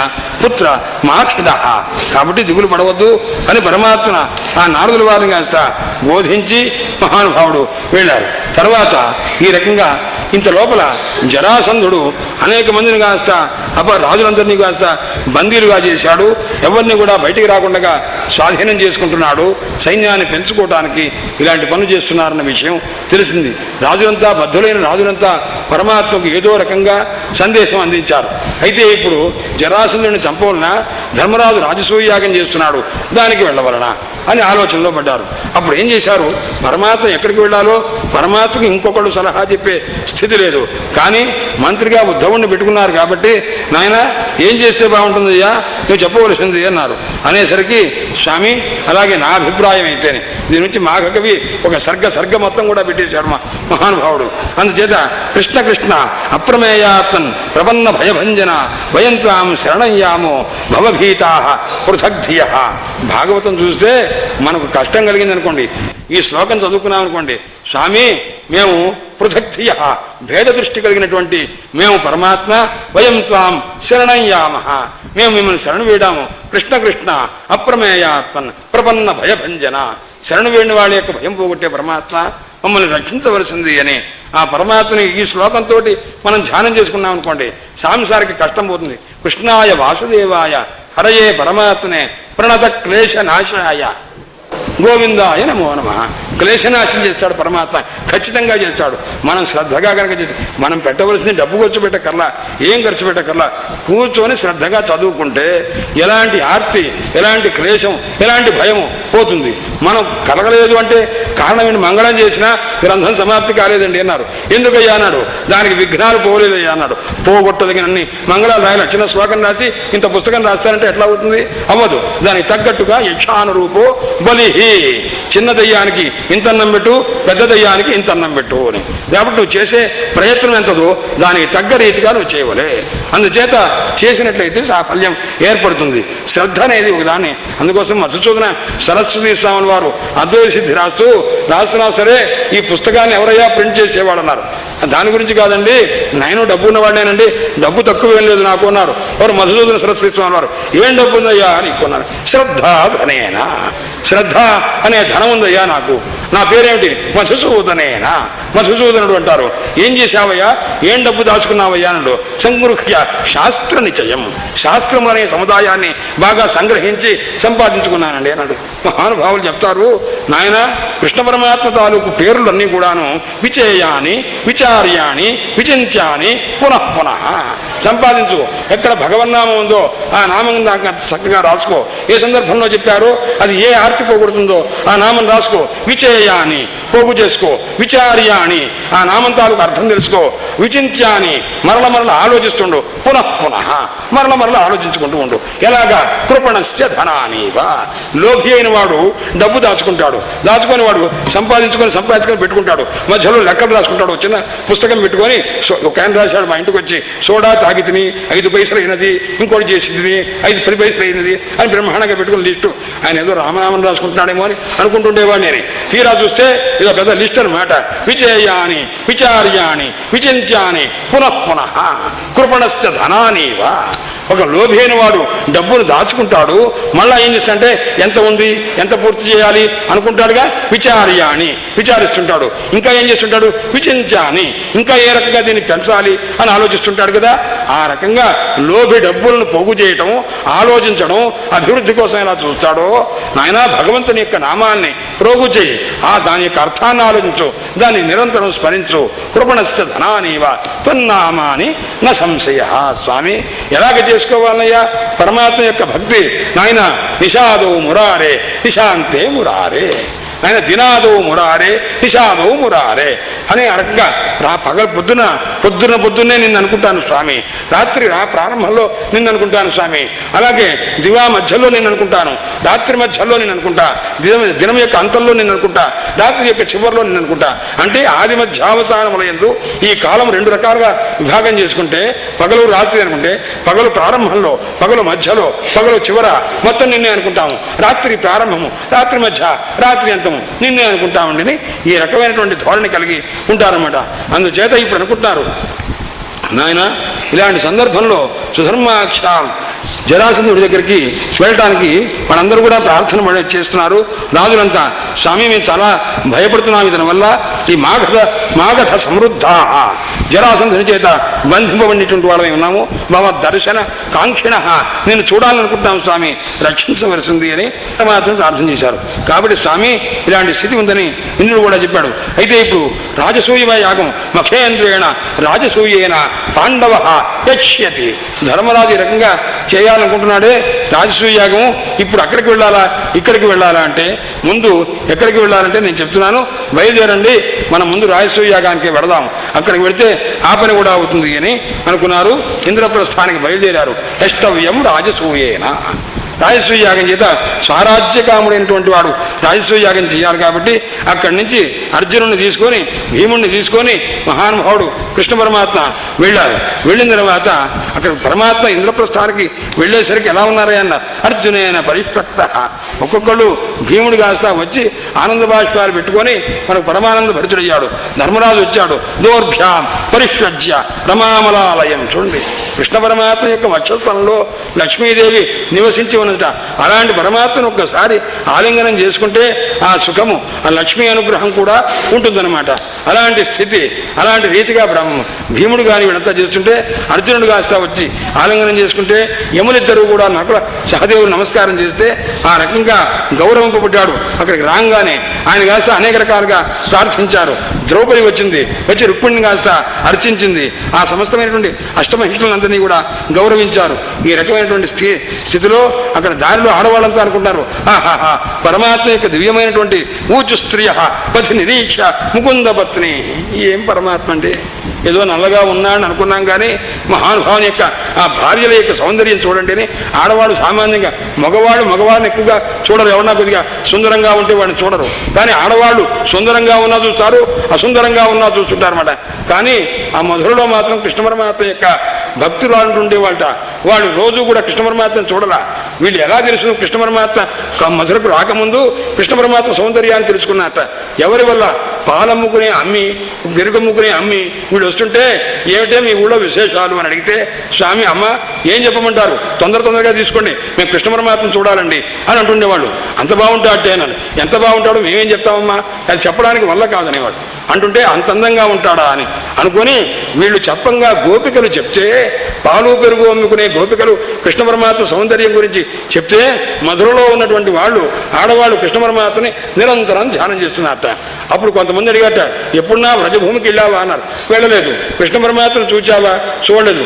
ఎందుకు రోజు ఆ ఫోటో పెట్టుకొని కృష్ణ పరమాత్మకు నమస్కారం చేసుకుంటారే అని ఒక ఆమెను అడిగారట. అప్పుడు ఆమెకు సమాధానం చెప్పింది, అసుందర, ఆయన సుందరంగా ఉండడు. సుందర శేఖరోవా, చాలా అందంగా ఉండవచ్చు. అసుందర సుందర శేఖరోవా గుణైర్విహీన గుణినాం వరోవా, ఆయన పాలు వెన్న అంతా దొంగతనం చేస్తున్నాడని అంటుంటారు కదా, అంత గుణహీనుడు కదా, అందుకోసం ఆయన ఎలా చేసుకుంటామని. ఆయన గుణవంతుడు కానీ, గుణహీనుడు కానీ, సుందరుడు కానీ, అసుందరుడు కానీ, నా ఎందుకు ప్రేమ ఉండని, ప్రేమ లేకపోని, నన్ను ద్వేషించని ఆ కృష్ణుడే నాకు గతి వాళ్ళు అనుకోవడం మొదలుపెట్టారనమాట. అందుకోసం పరమాత్మ వాళ్ళ యొక్క భావన ప్రచయానికి సంతోషించి పరమాత్మ అక్కడ దర్శనం ఇవ్వడం కోసం వెళ్ళారు మధురకు అని కంసుడి యొక్క సంహారం అనేది నిమిత్తంగా పెట్టుకొని అని చెప్తారట. కరబాత స్వామి వారు చెప్పిన శ్లోకం ఇక్కడ చెప్పారన్నమాట. ఇది ఉదాహరించారు. అసుందర సుందర శేఖరోవా గుణైర్విహీన గుణినాం వరోవా ద్వేషీ మయి స్యాత్ కరుణాంబుధిర్వా కృష్ణస్సయేవాజ్య గతిర్మమాస్తు అని వాళ్ళు అనుకునేవారట. సరే, భీముడు జరాసంధుడిని యుద్ధం చేయడానికి వాడు బ్రాహ్మణ రూపంతో వెళ్ళారు. వెళ్ళి అడగడము, యుద్ధం చేస్తుంటే మధ్యలో అతనితో యుద్ధం చేయలేక, బావా నశక్తోహం జరాసంధుని నిర్జేతుం విధి మాధవ అంటే అప్పుడు ఆయన ఉపాయం చెప్పారు. ఆ గుదత పాటయామాస, శరీరాన్ని విడిచి, ఎందుకంటే జర అనేటువంటి ఒక ఆమె ఇతని శరీరాన్ని కాస్త విడివిడికి ఉంటే దాన్ని సంధానం చేసింది కాబట్టి ఇతనికి జరాసంధుడు అని పేరు వచ్చింది. అందుచేత ఆ శరీరాన్ని 2 ముక్కలుగా చేసి విడిపడేట్లు చేసిన తర్వాత అతను కాస్త చనిపోయాడు. ఆ తర్వాత జైల్లో ఆయన ఎవరినైతే బంధించాడో ఆ రాజులందరినీ కాస్త విడుదల చేశారు. చేయగానే రాజులంతా, జరాసంధుని చేత బంధింపబడిన రాజులంతా కూడా ఎప్పుడైతే బయటకు వచ్చి నమస్కారం చేసి, నమస్తే దేవదేవేశ ప్రపన్నార్తి హర అవ్యయ, శరణు వేడిన వాళ్ళ యొక్క ఆర్తిని పోగొట్టేటువంటి ఓ పరమాత్మ, ప్రపన్నులమైనటువంటి మమ్మల్ని రక్షించవలసింది స్వామి అని ఆ రకంగా ప్రార్థన చేశారు. మృగతృష్ణాం యథా బాల మన్యంతం ఉదకాశయం ఏవం వైకారికీ మాయాం అయుక్తా వస్తు జక్షతే. స్వామి, ఏ విధంగా ఎండమావుల్లో నీళ్లుందని పిల్లలు తెలియనటువంటి అజ్ఞానులు అనుకుంటారో ఆ రకంగా నీదైనటువంటి వికారం భూతమైన మాయ చేత కూడుకున్నటువంటి వాళ్ళమై కాలక్షేపం చేస్తున్నాం కాబట్టి మాకు ఏ రకమైనటువంటి ఈ ప్రతిబంధకం ఉండదో ఆ రకంగా మమ్మల్ని అనుగ్రహించవలసింది నాయన. కృష్ణాయ వాసుదేవాయ హరయే పరమాత్మనే ప్రణత క్లేశ నాశాయ గోవిందాయ నమో నమః అని పరమాత్మను నిరంతరం కూడా ప్రార్థించాట. కాబట్టి పరమాత్మ, నీవు మాకు ఒక ఉపాయం చెప్పవలసింది. ఏమిటా ఉపాయము అంటే, నీ పాదముల యందు స్మరణ ఎప్పుడు మర్చిపోకుండా ఎలా ఉంటామో అలాంటి స్మృతి యథా న విరమేత్ అభిసంసరతామిహ. సంసారంలో ఉన్నప్పటికీ నీ పాదపద్మ స్మృతి మాకు పోకుండా ఉండేట్లు అనుగ్రహించవలసింది అంటే పరమాత్మ అప్పుడు అనుగ్రహించి, నాయన ఇప్పటిదాకా సరే అద్య ప్రభృతి, ఈ రోజు నుంచి కూడాను భూపాహ, ఓ రాజన్యులారా, నా యందు మీకు సుదృఢమైనటువంటి భక్తి ఉండుగాక. ఎవరైతే శ్రీ సంపద చేత ఐశ్వర్యం చేత మదించి ఉంటారో అలాంటి వాడికి ఉన్మాదకమైనటువంటిది ఏమిటయ్యా అని అంటే సంపద కాబట్టి మీరు వీటిపైన సత్యాన్ని పలుకుతూ పరమాత్మ యొక్క అనుగ్రహాన్ని కాంక్షిస్తూ ఉండండి అయ్యా అని చెప్పి. ఎందుకంటే డబ్బు యొక్క మదం చేతనే కార్తవీర్యార్జునుడు కానీ, నహుషుడు కానీ, వేణుడు కానీ, రావణాసుడు కానీ, నరకాసుడు కానీ వీళ్ళంతా శ్రీమదం చేత పడిపోయారు నాయన, దెబ్బతిని ఉన్నారు. కాబట్టి ఆ రకంగా ఉండవద్దు అని చెప్పి పరమాత్మ ఈ రకంగా చెప్పారు. అయితే తరువాత శిశుపాలని తాలూకు కథ అంతా కూడా చెప్తున్నారు. పరీక్షణ్ మహారాజుకి సుఖయోగినుల వారు, ఆయన యుధిష్ఠిరుడు రాజు జరాసంధుని యొక్క వధ విషయాన్ని విన్నారు, కృష్ణుని యొక్క గొప్పతనాన్ని తెలుసుకున్నారు. ఈ రకంగా ఆ శిశుపాలని యొక్క విపరీతమైనటువంటి చేష్టలు ఉన్నవో, అతని మాటలు ఏవైతే ఉన్నవో వాళ్ళన్నింటినీ కూడా గ్రహించి పరమాత్మ చివరకు శిక్షించారు అని చెప్తున్నారన్నమాట.